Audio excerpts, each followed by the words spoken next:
ਜਲਾਲੁਦੀਨ ਜ਼ੋੜ ਜਿਹੜੀ ਹੈ ਤਲਵਾਰ ਜੀ। ਜਿਹਨੂੰ 14 ਕਿਲੋ ਦੀ ਤਲਵਾਰ ਜਿਹੜੀ ਉਹਨੂੰ ਜੀ ਹਵਾ ਦੇ ਅੰਦਰ ਚੁੱਕ ਕੇ ਰੱਖਣਾ ਹੁੰਦਾ ਵਾਹ ਤੇ ਉਹ ਸਭ ਤੋਂ ਜ਼ਿਆਦਾ ਜਿਹੜਾ ਨਾ ਡਿਊਰੇਸ਼ਨ ਟਾਈਮ ਜਿਹੜਾ ਉਹ ਸਭ ਤੋਂ ਜ਼ਿਆਦਾ ਅਲਹਮਦੁਲਿਲਾ ਤੁਹਾਡਾ ਸੀ। ਤਿੰਨੇ ਵਾਰੀ ਜਿਹੜਾ ਨਾ ਮੇਰਾ ਹੀ ਸੀ। ਜਹਾਜ਼ ਦਾ ਦੀ ਜਿਹੜੀ ਸ਼ਿਪ ਹੁੰਦੀ ਹੈ ਉਹਦਾ ਇੱਕ ਹੁੰਦਾ ਨਾ ਉਹ ਵੱਡਾ ਲੋਹੇ ਦਾ ਪੀਸ ਹੁੰਦਾ ਜਿਹੜਾ ਸਮੁੰਦਰ ਦੇ ਸੁੱਟ ਦਿੰਦੇ ਨੇ ਜਹਾਜ਼ ਖਲੋਈ ਜਾਂਦਾ ਉਹਨੂੰ ਜਿਹੜਾ ਨਾ ਤੁਸੀਂ ਖਿੱਚਣਾ ਹੁੰਦਾ। ਜਿਹੜਾ ਪਹਿਲੀ ਰਿਜ਼ੋਰਟ ਦਾ ਮੁਕਾਬਲਾ ਸੀ ਇੰਡੀਆ ਦੇ ਨਾਲ ਹੋਇਆ ਸੀ ਤੇ ਉਹ 2024 ਦੇ ਅੰਦਰ ਹੋਇਆ ਸੀ ਤੇ ਉਸ ਟਾਈਮ ਮੈਂ ਇੰਡੀਆ ਨੂੰ ਹਰਾਇਆ ਸੀ ਤੇ ਪਿਛਲੇ ਸਾਲ 2025 ਦੇ ਅੰਦਰ ਉਜ਼ਬੇਕਿਸਤਾਨ ਦੇ ਨਾਲ ਹੋਇਆ ਸੀ ਤਲਵਾਰ ਵਾਲਾ ਮੁਕਾਬਲਾ ਉਹਦੇ ਚ ਉਜ਼ਬੇਕਿਸਤਾਨ ਨੂੰ ਹਰਾਇਆ ਸੀ ਤੇ ਇਹ ਸਾਲ ਕੋਰੀਆ ਦੇ ਨਾਲ ਮੇਰਾ ਮੁਕਾਬਲਾ ਹੈ ਤੇ ਇਹ ਸਾਲ ਕੋਰੀਆ ਨੂੰ ਜਿਹੜਾ ਨਾ ਮੈਂ ਉਹਦੇ ਚ ਹਰਾਇਆ। ਮੈਂ 2016 ਦੇ ਵਿੱਚ ਪਹਿਲੀ ਵਾਰੀ ਜਿਹੜਾ ਨਾ ਉਜ਼ਬੇਕਿਸਤਾਨ ਗਿਆ ਸਾਂ ਤੇ ਅੱਜ ਮੇਰੇ ਹਾਲ ਮੈਨੂੰ 10 ਸਾਲ ਹੋ ਗਏ ਮੈਂ ਉਜ਼ਬੇਕਿਸਤਾਨ ਤਕਰੀਬਨ 12 ਤੋਂ 14 ਵਾਰੀ ਹੋ ਕੇ ਆ ਚੁੱਕਿਆ। ਉੱਥੇ ਉਹਨਾਂ ਦਾ ਇੱਕ ਕਿਲਾ ਇੱਕੋ ਹੀ ਸਿਰਫ ਕਿਲਾ ਬਣਿਆ ਵੱਡਾ ਸਾਰਾ ਉਹ ਪੁਰਾਣੇ ਦੌਰਾਂ ਦਾ ਬਾਦਸ਼ਾਹਾਂ ਦੇ ਦੌਰ ਦਾ ਤੇ ਉਹਦੇ ਅੰਦਰ ਜਿਹੜਾ ਨਾ ਸਾਰੇ ਮੁਕਾਬਲੇ ਉਹ ਜਿਹੜਾ ਨਾ ਕਰਾਉਂਦੇ ਨੇ। ਇਹ ਹੈ ਕਿ 19 ਮੁਮਾਲਿਕ ਨੇ ਜਿਹੜਾ ਸ਼ਿਰਕਤ ਕੀਤੀ ਹੈ ਜਿਹਦੇ ਵਿੱਚ ਮੁਮਾਲਿਕ ਤੁਹਾਨੂੰ ਮੈਂ ਦੱਸਣਾ Iran Australia New Zealand Ukraine Pakistan India Korea China ਤੇ ਇਸ ਤਰ੍ਹਾਂ ਦੇ ਤਕਰੀਬਨ ਮਜ਼ੀਦ ਜਿਹੜਾ ਮੰਗੋਲੀਆ ਇਹ ਤੋਂ ਇਲਾਵਾ ਵੀ ਜਿਹੜਾ ਨਾ ਮਜ਼ੀਦ ਖਿਲਾੜੀਆਂ ਦਾ ਕਿਰਗਿਸਤਾਨ ਤੁਰਕਮਾਨਿਸਤਾਨ ਇਹ ਇਸ ਤਰ੍ਹਾਂ ਦੇ ਵਾਵਾ ਜਿਹੜੇ ਖਿਲਾੜੀਆਂ ਨੇ ਜਿਹੜਾ ਨਾ ਐਤਕੀ ਸ਼ਿਰਕਤ ਕੀਤੀ ਹੈ। ईरान ਦਾ ਸਭ ਤੋਂ ਮੁੰਡਾ ਜਿਹੜਾ ਤਗੜਾ ਮੁੰਡਾ ਸੀ ਉਹ ਤਕਰੀਬਨ 7 ਫੁੱਟ ਦੇ ਕਰੀਬ ਉਹਦੀ ਹਾਈਟ ਹੈ ਤੇ ਉਹ ਮਾਸ਼ਾਅੱਲਾ ਬੜਾ ਤਗੜਾ ਸੀ ਤੇ ਉਹਦੇ ਨਾਲ ਜਿਹੜਾ ਸੀ ਨਾ ਮੇਰਾ ਜ਼ੋੜ ਦੇ ਵਿੱਚ ਮੁਕਾਬਲਾ ਸੀ ਉਹ 1 ਸੈਕਿੰਡ ਤੋਂ ਮੇਰੇ ਕੋਲ ਹਰਿਆ। ਪੁਲਾਓ ਦੇ ਅੰਦਰ ਉਹ ਇੱਕ ਪਰਿੰਦਾ ਹੁੰਦਾ ਉਹਦੇ ਅੰਡੇ ਵੀ ਪਾਉਂਦੇ ਨੇ ਉਹ ਤੋਂ ਇਲਾਵਾ ਘੋੜੇ ਦਾ ਗੋਸ਼ਤ ਵੀ ਪਾਉਂਦੇ ਨੇ ਉਹ ਤੋਂ ਇਲਾਵਾ ਹਿਰਨ ਦਾ ਗੋਸ਼ਤ ਵੀ ਪਾਉਂਦੇ ਜੇ ਇਸ ਤਰ੍ਹਾਂ 3-4 ਗੋਸ਼ਤ ਪਾ ਕੇ ਉਹ ਇੱਕ ਪੁਲਾਓ ਜਿਹੜਾ ਉਹਨਾਂ ਦਾ ਤਿਆਰ ਹੁੰਦਾ ਜਿਹੜਾ ਉੱਥੇ ਬਹੁਤ ਜ਼ਿਆਦਾ ਖਾਇਆ ਜਾਂਦਾ। ਉੱਥੇ ਦੀ ਮਤਲਬ ਸਮਝ ਲਓ ਕਿ ਸਪੈਸ਼ਲ ਚੀਜ਼ ਆ ਖਾਣ ਵਾਲੀ।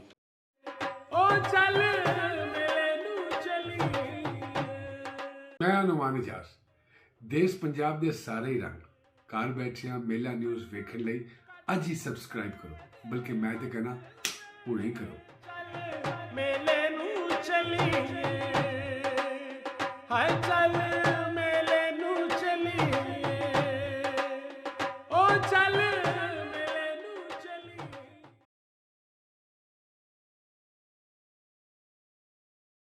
ਬਿਸਮਿल्लाहिर्रहमानिर्रहीम। शुरू खुदा दे नामों जिसदा जोड़ जवाब न कोई जिस दी रहमत बख्शिश वाला अंत हिसाब ना कोई।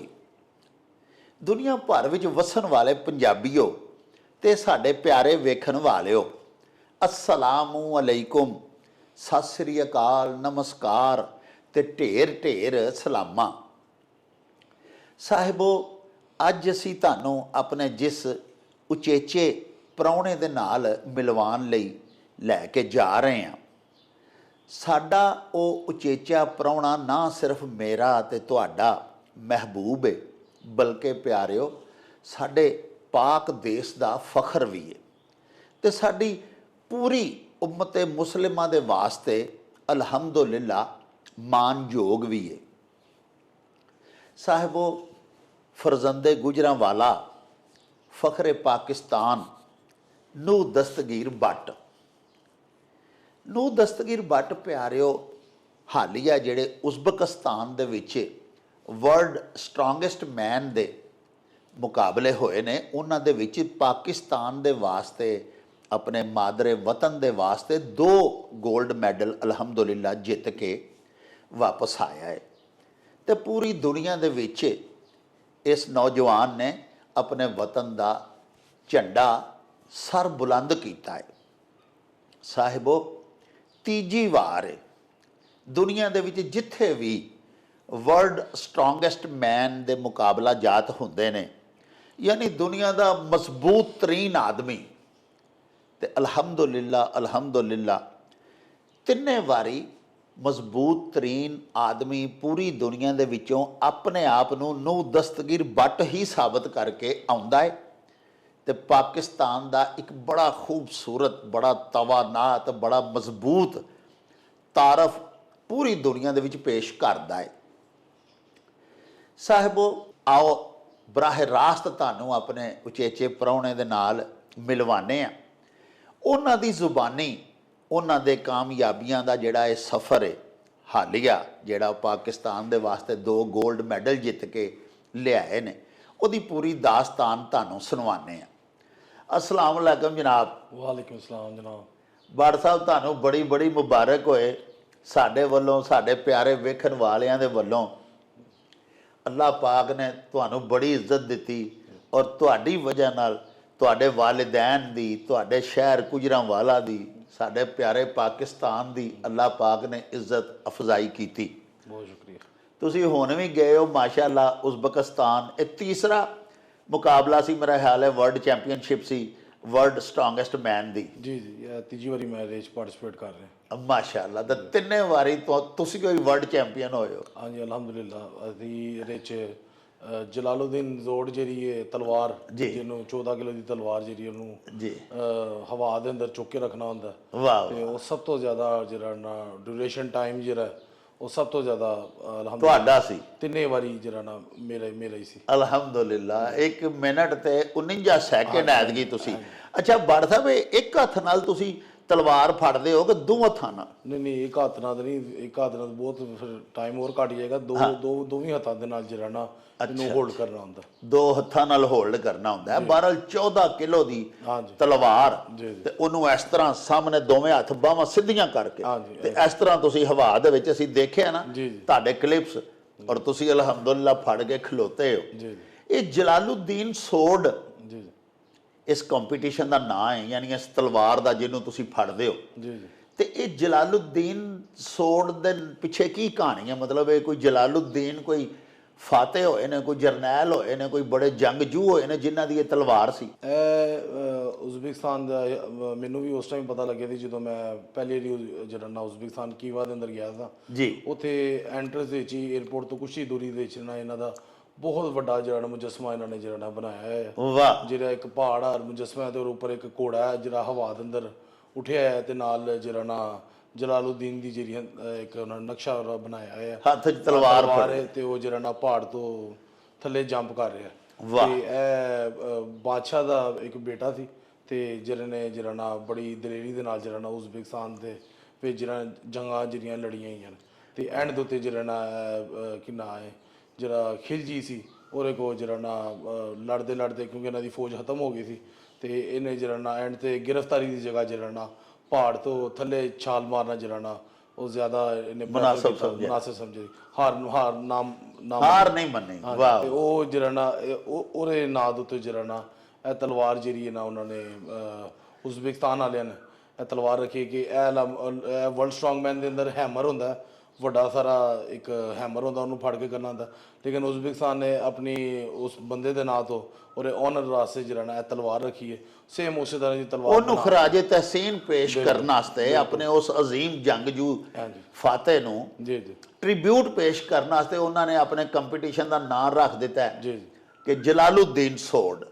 ਔਰ ਅਲਹਮਦੁਲਿਲਾ ਜਲਾਲੁਦੀਨ ਸੋਡ, ਜਲਾਲੁਦੀਨ ਜ਼ਾਹਿਰ ਨਾਂ ਤੋਂ ਲੱਗਦਾ ਕਿ ਮੁਸਲਮਾਨ ਸਨ, ਤੇ ਫਾਤਿਹ ਸਾਡਾ ਅੱਜ ਅਜੋਕੇ ਸਮੇਂ ਦਾ ਨੂਰ ਦਸਤਗੀਰ ਬੱਟ ਜਿਹੜਾ ਉਹ ਵੀ ਮਾਸ਼ਾਅੱਲਾ ਮੁਸਲਮਾਨ ਹੈ, ਔਰ ਉਹਨੇ ਜਿੱਤੀਆਂ ਨੇ 3 ਵਾਰੀ ਚੈਂਪੀਅਨਸ਼ਿਪਸ ਜਿੱਤੀਆਂ ਨੇ। ਅੱਛਾ, ਇਹਦੇ 'ਚ ਸਿਰਫ ਵਰਲਡ ਸਟਰੋਂਗੈਸਟ ਮੈਨ ਜਿਹੜਾ, ਇਹਦੇ 'ਚ ਸਿਰਫ ਸੋਡ ਜਿਹੜੀ ਹੈ ਉਹਨੂੰ ਹੀ ਹੋਲਡ ਕਰਨਾ ਹੁੰਦਾ, ਜਾਂ ਇਹਦੇ 'ਚ ਹੋਰ ਵੀ ਕੋਈ ਹੈ ਨੇ ਇਵੈਂਟਸ ਮੁਖਤਲਿਫ? ਇਹਦੇ ਦਰਅਸਲ ਕੋਈ 7-8 ਇਵੈਂਟ ਹੁੰਦੇ ਨੇ ਜਿਹਦੇ ਵਿੱਚ ਜਿਹੜਾ ਨਾ ਹਰ ਬੰਦਾ ਮੁਖਤਲਿਫ ਗੇਮਾਂ ਦੇ ਜਿਹੜਾ ਨਾ ਤਗੜਾ ਹੁੰਦਾ। ਇਹਦੇ 'ਚ ਇੱਕ ਸਭ ਤੋਂ ਪਹਿਲੇ ਸੀ ਇੱਕ ਜਹਾਜ਼ ਦੀ ਜਿਹੜੀ ਸ਼ਿਪ ਹੁੰਦੀ ਹੈ, ਉਹਦਾ ਇੱਕ ਹੁੰਦਾ ਨਾ ਉਹ ਵੱਡਾ ਲੋਹੇ ਦਾ ਪੀਸ ਹੁੰਦਾ ਜਿਹੜਾ ਸਮੁੰਦਰ ਦੇ ਸੁੱਟ ਦਿੰਦੇ ਨੇ, ਜਹਾਜ਼ ਖਲੋਈ ਜਾਂਦਾ, ਉਹਨੂੰ ਜਿਹੜਾ ਨਾ ਤੁਸੀਂ ਖਿੱਚਣਾ ਹੁੰਦਾ। ਉਹ ਤਕਰੀਬਨ ਕੋਈ 200 ਕਿਲੋ ਦੇ ਕਰੀਬ ਦਾ ਹੁੰਦਾ। ਤੇ ਉਹਨੂੰ ਜਿਹੜਾ ਨਾ ਖਿੱਚ ਕੇ ਇੱਕ ਲਾਈਨ, ਸਟਾਰਟ ਲਾਈਨ ਤੋਂ ਇੱਕ ਐਂਡ ਲਾਈਨ ਬਣਾਈ ਹੁੰਦੀ ਹੈ, ਔਰ ਤੇ ਉਹਨੂੰ ਖਿੱਚਦਾ ਲੈ ਕੇ ਜਾਣਾ ਹੁੰਦਾ। ਤੇ ਜਿਹੜਾ ਸਭ ਤੋਂ ਘੱਟ ਟਾਈਮ ਦੇ ਵਿੱਚ ਉਹਨੂੰ ਪੂਰਾ ਕਰ ਲੈਂਦਾ ਉਹ ਜਿਹੜਾ ਉਹ ਚੈਂਪੀਅਨ ਹੁੰਦਾ ਉਸ ਚੀਜ਼ ਦਾ। ਤੇ ਇਸ ਤਰ੍ਹਾਂ ਦਾ ਮਜ਼ੀਦ ਉਹਨੇ ਕਿ ਇੱਕ ਉਹਨਾਂ ਨੇ ਉਜ਼ਬੇਕਿਸਤਾਨ ਦੇ, ਤੁਹਾਨੂੰ ਪਤਾ ਉਹ ਜਾਨਵਰ ਜਿਹੜੇ ਨਾ ਉਹ ਬੜੇ ਮਸ਼ਹੂਰ ਨੇ, ਕਿਉਂਕਿ ਉੱਧਰ ਸਰਦੀ ਬਹੁਤ ਪੈਂਦੀ ਹੈ, ਤੇ ਉਹਨਾਂ ਦੀ ਜਾਨਵਰ ਦੀ ਖਾਲਾਂ ਦੇ ਜਿਹੜੇ ਨਾ ਉਹਨਾਂ ਨੇ ਬੈਗ ਬਣਾਏ ਹੁੰਦੇ ਨੇ, ਉੱਥੇ ਟੋਪੀਆਂ ਵੀ ਲੋਕ ਪਾਉਂਦੇ ਨੇ, ਉਹਨਾਂ ਦੇ ਕੱਪੜੇ ਵੀ ਪਾਉਂਦੇ ਨੇ, ਤੇ ਉਹ ਉਹਨਾਂ ਦੇ ਇੱਕ ਸੈਂਡ ਬੈਗ ਉਸ ਤਰ੍ਹਾਂ ਬਣਾਇਆ ਹੁੰਦਾ ਮਿੱਟੀ ਵਾਲਾ, ਤੇ ਉਹਨੂੰ ਜਿਹੜਾ ਨਾ ਹਵਾ ਦੇ ਅੰਦਰ ਲਹਿਰਾ ਕੇ, ਤੇ ਤੁਸੀਂ ਇੱਕ ਉਹਨਾਂ ਨੇ ਇੱਕ ਲਿਮਿਟ ਬਣਾਈ ਹੋਈ ਹੈ, ਉਹਨੂੰ ਕ੍ਰਾਸ ਕਰਕੇ ਉੱਤੋਂ ਜਿਹੜਾ ਨਾ ਉਹ ਬੈਗ ਨੇ ਪਿੱਛੇ ਡਿੱਗਣਾ ਹੁੰਦਾ। ਉਹ ਸਭ ਤੋਂ ਜਿਹੜਾ ਛੋਟਾ ਬੈਗ ਸੀ ਉਹ 14 ਕਿਲੋ ਦਾ ਸੀ, ਤੇ ਉਹ ਤੋਂ ਵੱਡਾ ਜਿਹੜਾ ਸੀ ਉਹ ਤਕਰੀਬਨ 18 ਕਿਲੋ ਦਾ ਸੀ, ਤੇ ਫਿਰ ਇੱਕ 22 ਕਿਲੋ ਦਾ ਸੀ, ਤੇ ਇੱਕ 28 ਕਿਲੋ ਦਾ ਸੀ ਜੀ। ਤੇ ਮੈਂ ਅਲਹਮਦੁਲਿਲਾ 22 ਕਿਲੋ ਤੱਕ ਜਿਹੜਾ ਨਾ ਮੈਂ ਉਸ ਬੈਗ ਨੂੰ ਚੁੱਕ ਕੇ ਸੁੱਟਿਆ ਸੀ ਪਿੱਛੇ ਤੱਕ, ਕਿਉਂਕਿ ਮੇਰੇ ਕੋਲ ਐਲਾ ਇਕੁਇਪਮੈਂਟ ਜਗ੍ਹਾ ਨਹੀਂ ਹੈ ਕਿ ਮੈਂ ਇਹਦੀ ਪ੍ਰੈਕਟਿਸ ਕਰਾਂ।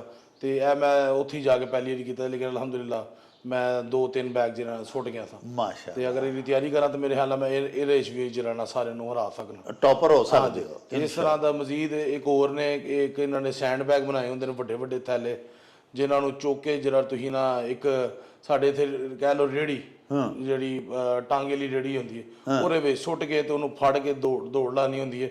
ਉਹ ਵੀ ਐਂਡ ਲਾਈਨ ਇੱਕ ਬਣਾਈ ਹੁੰਦੀ ਹੈ, ਜਿਹੜਾ ਘੱਟ ਡਿਊਰੇਸ਼ਨ ਟਾਈਮ ਦੇ ਵਿੱਚ ਇਹ ਚੀਜ਼ ਨੂੰ ਕੰਪਲੀਟ ਕਰਦਾ, ਉਹਦੇ ਜਿਹੜਾ ਨਾ ਉਹ ਬੰਦਾ ਚੈਂਪੀਅਨ ਹੁੰਦਾ। ਤੇ ਲੇਕਿਨ ਜ਼ਰਾ ਨਸਨ ਭੱਜਣ ਨੇ ਜ਼ਰਾ ਭਵਾਨ ਤੁਹਾਨੂੰ ਪਤਾ ਜ਼ਰਾ ਥੋੜੇ ਜਿਹੇ ਮੱਠ ਹੀ ਹੁੰਦੇ ਨੇ, ਜ਼ੋਰ ਜ਼ਮਾਈ ਵਾਲੇ ਕੰਮ ਵਾਲੇ ਪਾਸੇ ਤਗੜੇ ਹੁੰਦੇ ਨੇ, ਤੇ ਮੈਂ ਜ਼ਿਆਦਾ ਜ਼ਰਾ ਜ਼ੋਰ ਜ਼ਮਾਈ ਵੱਲ ਧਿਆਨ ਹੁੰਦਾ ਸੀ। ਤੇ ਇੱਕ ਹੁੰਦਾ ਡੈਡ ਲਿਫਟ ਹੁੰਦੀ ਥੱਲੇ, ਤੇ ਇਸ ਤਰ੍ਹਾਂ ਦੇ ਮਜ਼ੀਦ ਇੱਕ ਦੋ ਇਹਨਾਂ ਨੇ ਜਿਹੜਾ ਜ਼ੋਰ ਯਾਨੀ ਜ਼ੋਰ ਅਜ਼ਮਾਈ ਦੇ, ਤਾਕਤ ਆਜ਼ਮਾਈ ਦੇ ਮੁxtਲਿਫ ਇਵੈਂਟਸ ਜਿਹੜੇ ਨੇ, ਤੁਸੀਂ ਉਹਨਾਂ ਦੇ ਵਿੱਚੋਂ ਮਤਲਬ ਮੈਂ ਪੁੱਛਣਾ ਇਹ ਚਾਹਨਾ ਕਿ ਤੁਸੀਂ ਕੋਈ ਹੋਰ ਮੁਕਾਬਲਿਆਂ ਵੀ 2-4 ਚ ਹਿੱਸਾ ਲਿਆ ਕਿ ਸਿਰਫ ਸੋਰਡ ਵਿੱਚ? ਨਹੀਂ, ਮੈਂ ਸਾਰਿਆਂ ਦੇ ਹਿੱਸਾ ਲਿੱਤਾ। ਅੱਛਾ, ਮਾਸ਼ਾਅੱਲਾ। ਹਿੱਸਾ ਸਾਰਿਆਂ ਚ ਲਿੱਤਾ, ਮੈਂ ਸਾਰਿਆਂ ਚ ਖੇਡਿਆ।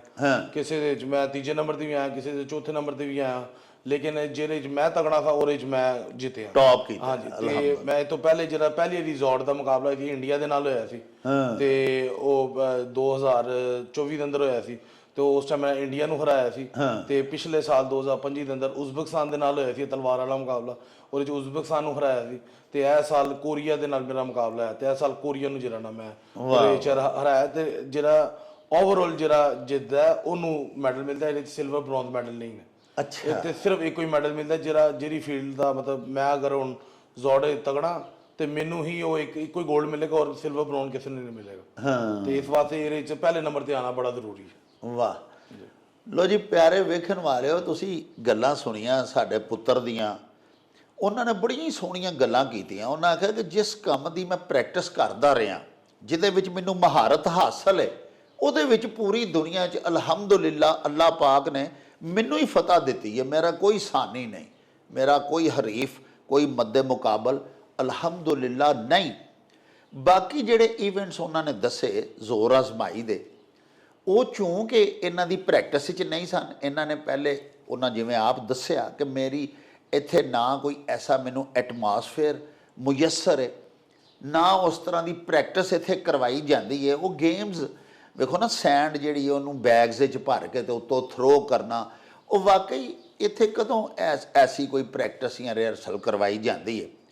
ਅਗਰ ਇਹ ਚੀਜ਼ਾਂ ਵੀ ਸਾਡੇ ਪਾਕਿਸਤਾਨ ਵਿੱਚ ਕਰਵਾਈਆਂ ਜਾਣ, ਸਾਡੇ ਹੁਕਮਰਾਨ, ਸਾਡੀ ਹਕੂਮਤ ਇੱਧਰ ਤਵੱਜੋ ਦੇ, ਤੇ ਅਲਹਮਦੁਲਿਲਾ ਨੂੰ ਦਸਤਗੀਰ ਬੱਟ ਅੱਗੇ ਇਹ ਵੀ ਕੋਈ ਮੁਸ਼ਕਲ ਕੰਮ ਨਹੀਂ। ਇਹ ਜਿਹੜੀ ਵੇਟ ਲਿਫਟਿੰਗ ਔਰ ਇਹ ਜਿਹੜਾ ਵਰਲਡ ਸਟਰੋਂਗੈਸਟ ਮੈਨ ਦੇ ਇਜਾਜ਼ਾਤ, ਇਹ ਸਾਡਾ ਸ਼ੇਰ ਨੌਜਵਾਨ ਜਿੱਤ ਕੇ ਆਉਂਦਾ ਹੈ। ਇਹ ਵੀ ਅਸੀਂ ਬਾਰਹਾ ਤੁਹਾਨੂੰ ਦੱਸ ਚੁੱਕੇ ਹਾਂ ਕਿ ਇਹਦਾ ਆਪਣਾ ਜ਼ਾਤੀ ਪ੍ਰੈਕਟਿਸ ਦਾ ਆਪਣਾ ਇੱਕ ਕਲੱਬ ਹੈ, ਜਿਹਦੇ ਵਿੱਚ ਘਰ ਦੇ ਵਿੱਚ ਹੀ ਇਹ ਪ੍ਰੈਕਟਿਸ ਕਰਦੇ ਨੇ, ਔਰ ਇਹਦੇ ਅਤਾਲੀਕ ਟ੍ਰੇਨਰ ਇਹਦੇ ਵਾਲਦੇ ਗਿਰਾਮੀ ਨੇ, ਜਿਹੜੇ ਕਿ ਆਪੋ ਮਾਸ਼ਾਅੱਲਾ ਬੜੇ ਵੱਡੇ ਇੰਟਰਨੈਸ਼ਨਲ ਲੈਵਲ ਦੇ ਵੇਟ ਲਿਫਟਰ ਰਹਿ ਚੁੱਕੇ ਨੇ। ਅੱਛਾ, ਇਹ ਦੱਸੋ ਸਾਡੇ ਪਿਆਰੇ ਵੇਖਣ ਵਾਲਿਆਂ ਨੂੰ, ਸਾਡੇ ਬਹੁਤ ਸਾਰੇ ਜਿਹੜੇ ਵਿਊਅਰਸ ਨੇ, ਸਾਰੇ ਤੇ ਨਹੀਂ ਨਾ ਉਜ਼ਬੇਕਿਸਤਾਨ ਗਏ ਹੁੰਦੇ, ਉਜ਼ਬੇਕਿਸਤਾਨ ਕਿੱਥੇ ਕਰਕੇ ਵੇ, ਤੇ ਕਿੰਨੇ ਘੰਟੇ ਦਾ ਸਫ਼ਰ ਹੈ, ਸਫ਼ਰ ਕਿਸ ਤਰ੍ਹਾਂ ਤੁਸੀਂ ਕੀਤਾ, ਕਦੋਂ ਤੁਸੀਂ ਗਏ, ਕੋਈ ਥੋੜਾ ਬਹੁਤਾ ਸੁਣਾਓ ਸਾਨੂੰ ਗੱਲਾਂ ਬਾਤਾਂ।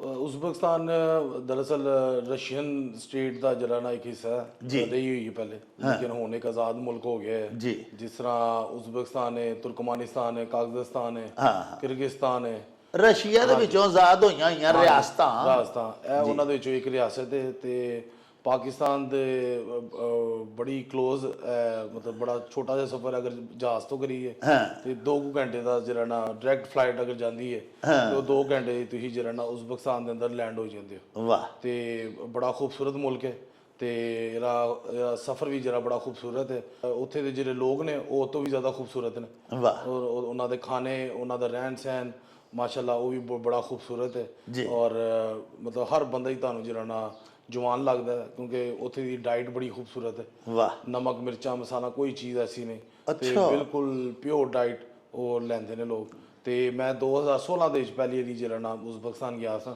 ਜੀ। ਤੇ ਅੱਜ ਮੇਰੇ ਹਾਲ ਮੈਨੂੰ 10 ਸਾਲ ਹੋ ਗਏ ਨੇ। ਮੈਂ ਉਜ਼ਬੇਕਿਸਤਾਨ ਤਕਰੀਬਨ 12 ਤੋਂ 14 ਵਾਰੀ ਹੋ ਕੇ ਆ ਚੁੱਕਿਆ। ਅੱਛਾ। ਤੇ ਉਜ਼ਬੇਕਿਸਤਾਨ ਨੂੰ ਮੈਂ ਉੱਤੇ ਹੀ ਵਾਧੇ ਵੇਖਿਆ, ਥੱਲੇ ਨਹੀਂ ਜਾਂਦੇ ਵੇਖਿਆ। ਵਾਹ ਵਾਹ, ਤੇ ਮਾਸ਼ਾਅੱਲਾ ਉਹਨਾਂ ਦੇ 올림픽 ਮੈਡਲ ਵੀ ਹੁੰਦੇ ਨੇ, ਵਰਲਡ ਦੇ ਵਿੱਚ ਵੀ ਉਹਨਾਂ ਦੇ ਕਈ ਮੈਡਲ ਨੇ ਹਰ ਗੇਮ ਵਿੱਚ। ਯਾਨੀ ਇੱਕ ਗੇਮ ਵਿੱਚ ਨਹੀਂ ਤਾਂ ਆਪਣੀ ਸਪੋਰਟਸ ਦੇ ਉੱਤੇ ਵੀ ਬੜਾ ਕੰਮ ਕਰਦੇ ਪਏ ਨੇ। ਤੇ ਮੈਂ ਤੇ ਰਿਕਮੈਂਡ ਕਰਾਂਗਾ ਤੁਸੀਂ ਵੀ ਕਦੀ ਮੌਕਾ ਬਣੇ ਤੇ ਚੱਕਰ ਲਾ ਕੇ ਤੁਹਾਨੂੰ ਮਾਸ਼ਾਅੱਲਾ ਬੜਾ ਖੂਬਸੂਰਤ ਜਿਹੜਾ। ਤੇ ਉੱਥੇ ਜਿਸ ਤਰ੍ਹਾਂ ਸਾਡੇ ਇੱਥੇ ਪਿੰਡ ਕਿਹਾ ਜਾਂਦਾ ਕੀਵਾ ਜਿਹੜਾ ਜਿੱਥੇ ਮੁਕਾਬਲੇ ਹੁੰਦੇ ਪਏ ਨੇ ਉਹ ਇੱਕ ਪਿੰਡ ਆ ਰਹੀ ਹੈ। ਹਾਂ, ਤੇ ਉਹ ਉੱਥੇ ਉਹਨਾਂ ਦਾ ਇੱਕ ਕਿਲਾ ਇੱਕੋ ਹੀ ਸਿਰਫ ਕਿਲਾ ਬਣਿਆ ਵੱਡਾ ਸਾਰਾ, ਉਹ ਪੁਰਾਣੇ ਦੌਰਾਂ ਦਾ ਬਾਦਸ਼ਾਹਾਂ ਦੇ ਦੌਰ ਦਾ। ਤੇ ਉਹਦੇ ਅੰਦਰ ਜਿਹੜਾ ਨਾ ਸਾਰੇ ਮੁਕਾਬਲੇ ਉਹ ਜਿਹੜਾ ਨਾ ਕਰਾਉਂਦੇ ਨੇ। ਤੇ ਉਹ ਇੱਕ ਪਿੰਡ, ਉਹਨੂੰ ਤੁਸੀਂ ਪਿੰਡ ਹੀ ਸਮਝ ਲਓ। ਤੇ ਉਹ ਆਪਣੇ ਉਸ ਪਿੰਡ ਨੂੰ ਜਿਹੜਾ ਨਾ ਮਾਰਕੀਟਿੰਗ ਕਰਨ ਵਾਸਤੇ ਵਾਹ ਵਾਹ ਵਾਹ, ਵਰਲਡ ਸਟਰੋਂਗੈਸਟ ਮੈਨ ਦੇ ਤਮਾਮ ਤਕਰੀਬਨ ਕਿ 19 ਮਮਾਲਿਕ ਨੇ ਜਿਹੜਾ ਸ਼ਿਰਕਤ ਕੀਤੀ ਹੈ। ਜਿਹਦੇ ਵਿੱਚ ਮਮਾਲਿਕ ਤੁਹਾਨੂੰ ਮੈਂ ਦੱਸਣਾ Iran, Australia, New Zealand, Ukraine, Pakistan, India, Korea, China ਤੇ ਇਸ ਤਰ੍ਹਾਂ ਦੇ ਤਕਰੀਬਨ ਮਜ਼ੀਦ ਜਿਹੜਾ ਮੰਗੋਲੀਆ, ਇਹ ਤੋਂ ਇਲਾਵਾ ਵੀ ਜਿਹੜਾ ਨਾ ਮਜ਼ੀਦ ਖਿਲਾੜੀਆਂ ਸਨ, ਕਿਰਗਿਸਤਾਨ, ਤੁਰਕਮਾਨਿਸਤਾਨ, ਇਹ ਇਸ ਤਰ੍ਹਾਂ ਦੇ ਵਾਹਵਾ ਜਿਹੜੇ ਖਿਲਾੜੀਆਂ ਨੇ ਜਿਹੜਾ ਨਾ ਐਤਕੀ ਸ਼ਿਰਕਤ ਕੀਤੀ ਹੈ। ਤੇ ਬੜੇ ਬੜੇ ਤਗੜੇ ਆਏ ਸਨ ਜਿਹੜੇ ਮਾਸ਼ਾਅੱਲਾ। ਈਰਾਨ ਦਾ ਸਭ ਤੋਂ ਮੁੰਡਾ ਜਿਹੜਾ ਤਗੜਾ ਮੁੰਡਾ ਸੀ ਉਹ ਤਕਰੀਬਨ 7 ਫੁੱਟ ਦੇ ਕਰੀਬ ਉਹਦੀ ਹਾਈਟ ਹੈ ਤੇ ਉਹ ਮਾਸ਼ਾਅੱਲਾ ਬੜਾ ਤਗੜਾ ਸੀ। ਤੇ ਉਹਦੇ ਨਾਲ ਜਿਹੜਾ ਸੀ ਨਾ ਮੇਰਾ ਜ਼ੋਰ ਦੇ ਵਿੱਚ ਮੁਕਾਬਲਾ ਸੀ, ਉਹ 1 ਸੈਕਿੰਡ ਤੋਂ ਮੇਰੇ ਕੋਲ ਹਰਿਆ। ਤੇ ਉਹ ਬੜਾ ਸਖਤ ਮੁਕਾਬਲਾ ਸੀ ਉਹਦਾ ਤੇ ਮੇਰਾ। ਤੇ ਉਹਦੇ 'ਚ ਜਿਹੜਾ ਸਭ ਤੋਂ ਬੈਸਟ ਸੀ ਮੇਰਾ 49 ਸੈਕਿੰਡ ਸੀ, ਉਹਦਾ 48 ਸੈਕਿੰਡ ਹੋਇਆ ਸੀ। ਤੇ ਲੇਕਿਨ ਅਲਹਮਦੁਲਿਲਾ ਅੱਲਾਹ ਤਾਲਾ ਨੇ ਜਿਹੜਾ ਤੀਜੀ ਵਾਰੀ ਜਿਹੜਾ ਨਾ ਇਹਦੇ ਸਾਨੂੰ ਫਤਹ ਦਿੱਤੀ ਹੈ। ਤੇ ਉਹ ਲਗਾਤਾਰ ਪਿਛਲੇ 7-8 ਸਾਲ ਤੋਂ ਵਰਲਡ ਸਟਰੋਂਗੈਸਟ ਮੈਨ ਚੈਂਪੀਅਨ ਹੁੰਦਾ ਆ ਰਿਹਾ ਸੀ। ਈਸਾ ਉਹਦਾ ਸ਼ਾਇਦ ਨਾਮ। ਤੇ ਲੇਕਿਨ ਜ਼ੋਰ ਦੇ ਵਿੱਚ ਆਖਰੀ 3 ਸਾਲਾਂ ਤੋਂ ਉਹ ਮੇਰੇ ਕੋਲ ਜਿਹੜਾ ਨਾ ਹਰਦਾ ਰਿਹਾ। ਇਹ ਮੈਂ ਅੱਗੇ ਤੁਹਾਨੂੰ ਪੁੱਛਣਾ ਵੀ ਚਾਹਨਾ ਸਾਂ ਕਿ ਤੁਹਾਡੇ ਤੋਂ ਪਹਿਲੇ ਸੁਣਿਆ ਕਿ ਈਸਾ ਬੜਾ ਗ੍ਰਾਂਡ ਡੀਲ ਡੋਲ ਇਰਾਨੀਅਨ ਬੱਚਾ ਸੀ ਔਰ ਉਹ ਪਲੇਅਰ ਪਹਿਲੇ ਚੈਂਪੀਅਨ ਸੀ, ਫਿਰ ਅੱਲਾਹ ਪਾਕ ਨੇ ਉਸ ਤੋਂ ਬਾਅਦ ਤੁਹਾਨੂੰ ਨਵਾਜ਼ਿਆ। ਅੱਛਾ, ਤੁਸੀਂ ਦੱਸਿਆ ਕਿ ਬੜੀ ਨੈਚੁਰਲ ਤੇ ਬੜੀ ਹਾਈਜੈਨਿਕ ਫੂਡ ਹੈ ਉੱਥੇ, ਖਾਣਾ ਬੜਾ ਮਤਲਬ ਖਾਂਦੇ ਨੇ। ਤੇ ਉਹ ਮਤਲਬ ਕਿਸ ਤਰ੍ਹਾਂ ਦੇ ਖਾਣੇ ਖਾਂਦੇ ਨੇ? ਤੁਸੀਂ ਉੱਥੇ ਕੀ ਕੀ ਖਾਧਾ ਸਾਨੂੰ ਵੀ ਦੱਸੋ ਨਾ। ਮੈਂ ਉੱਥੇ ਦੀ ਤੁਹਾਨੂੰ ਜਿਹਨੇ ਡਾਈਟ ਦੇ ਬਾਰੇ ਥੋੜਾ ਜਿਹਾ ਦੱਸਣਾ। ਇੱਕ ਤੇ ਉਹਨਾਂ ਦਾ ਜਿਹੜਾ ਸਭ ਤੋਂ ਮੇਨ ਡਾਈਟ ਹੈ ਉਹ ਸ਼ੋਰਬਾ ਇੱਕ ਉਹ ਦਿੰਦੇ ਨੇ ਜਿਹਦੇ 'ਚ ਕੋਈ ਨਾ ਮਿਰਚ ਨਾ ਮਸਾਲਾ, ਕੋਈ ਚੀਜ਼ ਨਹੀਂ। ਇੱਕ ਗੋਸ਼ਤ ਦਾ ਪੀਸ ਹੈ ਤੇ ਇੱਕ ਆਲੂ ਹੁੰਦਾ, ਨਾਲ ਇੱਕ ਟਮਾਟਰ ਹੁੰਦਾ ਤੇ ਉਹ ਸ਼ੋਰਬਾ ਯਖਨੀ ਉਹਦੀ ਨਿਕਲੀ ਹੁੰਦੀ ਹੈ। ਤੇ ਉਹ ਲੋਕ ਜਿਹੜਾ ਨਾ ਇੱਕ ਰੋਟੀ ਬ੍ਰੈਡ ਉਹਨਾਂ ਨੇ ਬਣਾਈ ਹੁੰਦੀ ਹੈ, ਉਹਨੂੰ ਚਬਾਉਂਦੇ ਜੇ ਤੇ ਨਾਲ ਸ਼ੋਰਬਾ ਪੀਂਦੇ ਜੇ। ਅੱਛਾ। ਤੇ ਬਿਲਕੁਲ ਪਿਓਰ ਤਾਕਤ, ਬਿਲਕੁਲ ਪਿਓਰ। ਤੇ ਉਹ ਗੋਸ਼ਤ ਤੋਂ ਵੀ ਪਤਾ ਲੱਗਦਾ ਕਿ ਗੋਸ਼ਤ ਜਿਹੜਾ ਤਾਕਤਵਰ ਜਿਹੜਾ ਗੋਸ਼ਤ ਜਾਂ ਇਸ ਤਰ੍ਹਾਂ ਦੇ ਜਾਨਵਰ ਉੱਥੇ ਜਿਹੜੇ ਬਰਫਾਨੀ ਇਲਾਕਿਆਂ ਦੇ ਪਹਾੜੀ ਬਿਲਕੁਲ ਜਾਨਵਰ ਨੇ। ਤੇ ਇਸ ਤਰ੍ਹਾਂ ਦੇ ਮਜ਼ੀਦ ਜਿਹੜਾ ਉਹਨਾਂ ਦੇ ਜਿਹੜਾ ਫੇਮਸ ਉੱਥੇ ਦਾ ਉਹਨਾਂ ਦਾ ਪੁਲਾਓ ਜਿਹੜਾ ਬਹੁਤ ਮਸ਼ਹੂਰ ਹੈ। ਉਸ ਪੁਲਾਓ ਦੇ ਅੰਦਰ ਉਹ ਇੱਕ ਪਰਿੰਦਾ ਹੁੰਦਾ, ਉਹਦੇ ਅੰਡੇ ਵੀ ਪਾਉਂਦੇ ਨੇ। ਅੱਛਾ। ਉਹ ਤੋਂ ਇਲਾਵਾ ਘੋੜੇ ਦਾ ਗੋਸ਼ਤ ਵੀ ਪਾਉਂਦੇ ਨੇ। ਉਹ ਤੋਂ ਇਲਾਵਾ ਹਿਰਨ ਦਾ ਗੋਸ਼ਤ ਵੀ ਪਾਉਂਦੇ ਜੇ। ਇਸ ਤਰ੍ਹਾਂ 3-4 ਗੋਸ਼ਤ ਪਾ ਕੇ ਉਹ ਇੱਕ ਪੁਲਾਓ ਜਿਹੜਾ ਉਹਨਾਂ ਦਾ ਤਿਆਰ ਹੁੰਦਾ, ਜਿਹੜਾ ਉੱਥੇ ਬਹੁਤ ਜ਼ਿਆਦਾ ਖਾਇਆ ਜਾਂਦਾ। ਅੱਛਾ। ਉੱਥੇ ਦੀ ਮਤਲਬ ਸਮਝ ਲਓ ਕਿ ਸਪੈਸ਼ਲ ਚੀਜ਼ ਆ ਖਾਣ ਵਾਲੀ, ਸਭ ਤੋਂ ਫੇਵਰਿਟ ਡਿਸ਼। ਹਾਂਜੀ, ਮਤਲਬ ਉੱਥੇ ਲੋਕ ਜਿਹੜੇ ਆਉਂਦੇ ਨੇ ਉਹ ਲਾਜ਼ਮੀ ਖਾਂਦੇ ਨੇ। ਵਾਹ। ਤੇ ਉੱਥੇ ਦੂਸਰਾ ਟੂਰਿਜ਼ਮ ਬੜਾ। ਅੱਛਾ। ਸੇਫ ਜਗ੍ਹਾ ਹੈ। ਲੋਕ ਉੱਥੇ ਅੰਗਰੇਜ਼, ਇੰਡੀਅਨ, ਪਾਕਿਸਤਾਨੀ ਉੱਥੇ ਲੋਕ ਆਮ ਬਿਲਕੁਲ ਘੁੰਮ ਰਹੇ ਹੁੰਦੇ ਨੇ ਔਰ ਬੜਾ ਸੇਫ ਹੈ। ਕੋਈ ਮਤਲਬ ਕੋਈ ਐਸਾ ਮਸਾਇਲ ਨਹੀਂ ਹੈ। ਤੇ ਦੂਸਰਾ ਹੈ ਕਿ ਸਭ ਤੋਂ ਅੱਛੀ ਜਿਹੜੀ ਗੱਲ ਹੈ ਮੁਸਲਮਾਨ ਨੇ ਸਾਰੇ, ਔਰ ਸਾਰੀ ਜਿੰਨੀ ਵੀ ਉਹਨਾਂ ਦੀ ਯੰਗ ਜਨਰੇਸ਼ਨ ਹੈ। ਤੁਸੀਂ ਕਿਸੇ ਵੀ ਰੈਸਟੋਰੈਂਟ ਚੱਲ ਜਾਓ ਤੇ ਵੇਖੋਗੇ ਕਿ ਛੋਟੇ ਬੱਚੇ ਜਿਹੜੇ ਯੂਨੀਵਰਸਿਟੀ ਸਕੂਲ ਪੜ੍ਹਦੇ ਪਏ ਨੇ ਉਹ ਨਾਲ ਪਾਰਟ ਟਾਈਮ ਜੌਬ ਵੀ ਕਰਦੇ ਪਏ ਨੇ। ਵਾਹ। ਮਿਹਨਤ ਕਰਦੇ ਪਏ ਨੇ। ਵਾਹ। ਤੇ ਸਾਡੇ ਇੱਥੇ ਦੇ ਘਰ ਹੀ ਬਾਹਰ ਛੱਡਦੇ ਨੇ ਕਿ ਬਾਹਰ ਨਾ ਨਿਕਲੇ, ਧੁੱਪ ਨਾ ਲੱਗ ਜਾਏ। ਤੇ ਚਾਈਲਡ ਲੇਬਰ ਕਹਿੰਦੇ ਨੇ, ਗਰੀਬ ਬੱਚਿਆਂ ਨੂੰ ਬਚਪਨ ਤੋਂ ਆਦਤ ਹੀ ਨਹੀਂ ਪਾਉਂਦੇ। ਤੇ ਉਹ ਤੁਸੀਂ ਉੱਥੇ ਕਦੀ ਜਾਓ ਤੇ ਤੁਸੀਂ ਵੇਖੋਗੇ ਛੋਟੇ ਬੱਚੇ ਜਿਹੜੇ ਨਾ ਉਹ ਮਿਹਨਤ ਕਰਦੇ ਪਏ ਨੇ ਤੇ ਮਿਹਨਤ ਕਰਕੇ ਖਾਂਦੇ ਪਏ। ਇਹ ਨਹੀਂ ਕਿ ਉਹ ਮਾੜੇ ਘਰੋਂ ਨੇ, ਉਹ ਬੜੇ ਹੀ ਸਹੀ ਘਰੋਂ ਨੇ, ਲੇਕਿਨ ਇਹ ਕਿ ਮਿਹਨਤ ਕਰਦੇ ਨੇ। ਮਿਹਨਤ ਵੇਖੋ ਜੀ, ਬੱਚੇ ਦੀ ਗਰੂਮਿੰਗ ਦੇ ਵਿੱਚ ਹੀ ਨਾ ਜੀ ਬਾਲਪੁਣੇ ਤੋਂ ਹੀ ਉਹਨੂੰ ਮਿਹਨਤਕਸ਼ ਬਣਾਉਣਾ ਚਾਹੀਦਾ ਨਾ। ਇਹ ਇੱਕ ਸੋਚ ਹੈ ਬੜੀ ਅਜ਼ੀਮ ਸੋਚ ਜਿਹੜੀ ਤੁਸੀਂ ਦੇਖਿਆ ਕਿ ਉੱਥੇ ਉਹਨੂੰ ਇੰਪਲੀਮੈਂਟ ਕੀਤਾ ਜਾਂਦਾ ਹੈ ਜੀ। ਅੱਛਾ, ਉੱਥੇ ਤੁਸੀਂ ਜਾ ਕੇ ਜਦੋਂ ਉਤਰਦੇ ਹੋ ਆਪਣੇ ਉੱਥੇ ਕਿਸੇ ਹੋਟਲ 'ਚ ਜਾਂ ਹੋਸਟਲ 'ਚ ਜਿੱਥੇ ਤੁਹਾਨੂੰ ਠਹਿਰਾਉਂਦੀ ਹੈ ਉੱਥੋਂ ਦੀ ਗੌਰਮੈਂਟ, ਉੱਥੇ ਜਾ ਕੇ ਫਿਰ ਤੁਸੀਂ ਉੱਥੇ ਪ੍ਰੈਕਟਿਸ ਵੀ ਕਰਦੇ ਹੋ ਕਿ ਸਿੱਧਾ ਮੁਕਾਬਲਿਆਂ 'ਚ ਹਿੱਸਾ ਲੈਂਦੇ ਹੋ? ਦਰਅਸਲ ਸਟਰੋਂਗਮੈਨ ਜਿਹੜੇ ਇਹ ਤੋਂ ਪਹਿਲੇ ਮੈਂ ਵੇਟ ਲਿਫਟਿੰਗ ਵਾਸਤੇ ਜਿਹੜਾ ਨਾ ਉੱਥੇ ਜਾਂਦਾ ਰਹਿੰਦਾ। ਵੇਟ ਲਿਫਟਿੰਗ ਵਾਸਤੇ ਤੇ ਉਹਨਾਂ ਨੇ ਟ੍ਰੇਨਿੰਗ ਹਾਲ ਬਣਾਇਆ ਹੁੰਦਾ, ਪ੍ਰੋਪਰ ਇੱਕ ਤਰੀਕਾ ਹੁੰਦਾ, ਕਿਉਂਕਿ ਉੱਥੇ ਅਗਰ ਤੁਹਾਡਾ 2 ਦਿਨ ਬਾਅਦ ਮੁਕਾਬਲਾ, ਕਿਉਂਕਿ ਉੱਥੇ ਕਲਾਸਾਂ ਹੁੰਦੀਆਂ, ਵੇਟ ਕਲਾਸਾਂ ਹੁੰਦੀਆਂ ਨੇ ਵੇਟ ਲਿਫਟਿੰਗ ਦੇ ਵਿੱਚ, ਤੇ ਉਹਦੇ ਤੁਹਾਨੂੰ ਟ੍ਰੇਨਿੰਗ ਕਰਨੀ ਪੈਂਦੀ ਪਹਿਲੇ 1 2 3 ਦਿਨ ਤੁਹਾਡੀ ਟ੍ਰੇਨਿੰਗ ਚੱਲਦੀ ਰਹਿੰਦੀ ਹੈ। ਲੇਕਿਨ ਜਿਹੜੀ ਵਰਲਡ ਸਟਰੋਂਗੈਸਟ ਮੈਨ ਗੇਮ ਹੈ ਇਹਦੇ ਵਿੱਚ ਤੁਹਾਨੂੰ ਈਵੈਂਟ ਵੀ ਜਿਹੜੇ ਨਾ ਮਖਸੂਸ ਕੋਈ 20-25 ਈਵੈਂਟ ਨੇ, ਇਹਨਾਂ ਦੇ ਵਿੱਚੋਂ ਕੋਈ ਵੀ 10 ਈਵੈਂਟ ਆ ਸਕਦੇ ਨੇ। ਤੁਹਾਨੂੰ ਨਹੀਂ ਪਤਾ ਤੁਸੀਂ ਇਹਦੇ ਤਲਵਾਰ ਆਏਗੀ ਕਿ ਨਹੀਂ ਆਏਗੀ, ਇਹ ਤੁਹਾਨੂੰ ਇਲਮ ਨਹੀਂ ਹੁੰਦਾ। ਇਹ ਤੁਹਾਨੂੰ ਉੱਥੇ ਜਾ ਕੇ ਜਿਹੜੀ ਕਮੇਟੀ ਹੁੰਦੀ ਉਹ ਡਿਸਾਈਡ ਕਰਦੀ ਕਿ ਇਹ ਵਾਲੇ ਈਵੈਂਟ ਐਤਕੀ ਹੋਣਗੇ, ਤੇ ਉਹ ਈਵੈਂਟ ਜਿਹੜੇ ਸਰਪ੍ਰਾਈਜ਼ ਹੁੰਦੇ ਨੇ, ਤੇ ਉਹਦੇ ਵਾਸਤੇ ਤੁਹਾਨੂੰ 25 ਤੋਂ 25 ਈਵੈਂਟਾਂ ਦੀ ਤਿਆਰੀ ਰੱਖਣੀ ਪੈਂਦੀ ਹੈ ਤਾਂ ਕਿ ਤੁਸੀਂ ਜਿਹੜਾ ਉੱਥੇ ਹਰ ਈਵੈਂਟ ਵਾਸਤੇ ਜਿਹੜਾ ਤਿਆਰੀ ਤੁਹਾਡੀ ਪੂਰੀ ਹੋਏ ਤਾਂ ਕਿ ਤੁਸੀਂ ਖੇਡੋ। ਤੇ ਤੁਸੀਂ ਤੇ ਦੂਜਾ ਹੈ ਕਿ ਇਹ ਨਹੀਂ ਸਾਡੇ ਤੇ ਪਹਿਲੇ ਵੇਟ ਲਿਫਟਿੰਗ 'ਚ ਹੁੰਦਾ ਨਾ ਕਿ ਇਹ ਹਲਕਾ ਵੇਟ ਚੁੱਕਿਆ, ਫਿਰ ਥੋੜਾ ਭਾਰਾ ਚੁੱਕਿਆ, ਚੁੱਕਦੇ ਅਸੀਂ ਜਿਹੜਾ ਮੈਕਸਿਮਮ ਵੇਟ ਤੇ ਟੁਰ ਗਏ। ਉੱਥੇ ਤੁਹਾਨੂੰ ਅਗਰ ਉਹ 200 ਕਿਲੋ ਤੇ ਤੁਹਾਨੂੰ 200 ਕਿਲੋ ਤੋਂ ਸ਼ੁਰੂ ਕਰਨਾ ਪੈਣਾ। ਵਾਹ, ਮਤਲਬ ਡਾਇਰੈਕਟ ਭਾਰੇ ਵਜ਼ਨ ਤੋਂ ਹੀ ਜਿਹੜਾ ਨਾ ਚੁੱਕਣਾ ਪਏਗਾ। ਤੇ ਇਸ ਵਾਸਤੇ ਤੇ ਇਸ ਗੇਮ ਨੂੰ ਜਿਹੜਾ ਨਾ ਵਰਲਡ ਸਟਰੋਂਗੈਸਟ ਮੈਨ ਜਿਹੜਾ ਨਾ ਕਿਹਾ ਜਾਂਦਾ ਕਿ ਜਿਹੜੇ ਮਰਜ਼ੀ ਹਾਲਾਤ ਦੇ ਅੰਦਰ ਜਿਹੜਾ ਨਾ ਉਹ ਤੁਸੀਂ ਕਰਨਾ, ਚਾਹੇ ਤੁਸੀਂ ਵਾਰਮ ਅਪ ਹੋ ਨਹੀਂ ਵਾਰਮ ਅਪ ਹੋ, ਤੁਸੀਂ ਵੇਟ ਚੁੱਕਣਾ।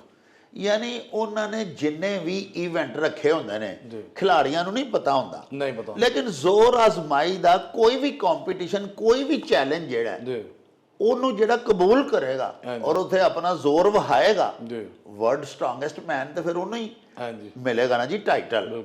ਤੇ ਉਹ ਬਹੁਤ ਅੱਛੀ ਗੱਲ ਹੈ। ਹਰ ਹਵਾਲੇ ਨਾਲ ਨਾਪ ਤੋਲ ਕੇ ਠੋਕ ਵਜਾ ਕੇ ਤੇ ਫੇਰ ਹੀ ਉਹ ਕਿਸੇ ਨੂੰ ਆਖਦੇ ਨੇ ਤੇ ਮੰਨਦੇ ਨੇ ਕਿ ਤੁਸੀਂ ਜੀ ਦੁਨੀਆ ਦੇ ਸਟਰੋਂਗੈਸਟ ਮੈਨ ਹੋ, ਤਾਕਤਵਰ ਤਰੀਨ ਆਦਮੀ ਹੋ।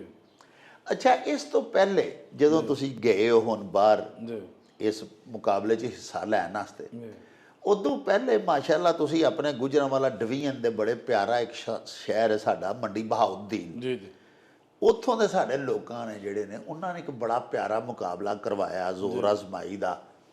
ਉਹਦੇ ਵਿੱਚ ਵੀ ਬਹੁਤ ਜ਼ਿਆਦਾ ਦੋਸਤ ਗਏ, ਸਾਡੇ ਗੁਜਰਾਂਵਾਲੇ ਦੇ ਵੀ ਪਲੇਅਰਸ ਗਏ ਉੱਥੇ ਜਾ ਕੇ, ਉਹਨਾਂ ਆਪਣੀ ਤਾਕਤ ਦਾ ਮੁਜ਼ਾਹਿਰਾ ਕੀਤਾ।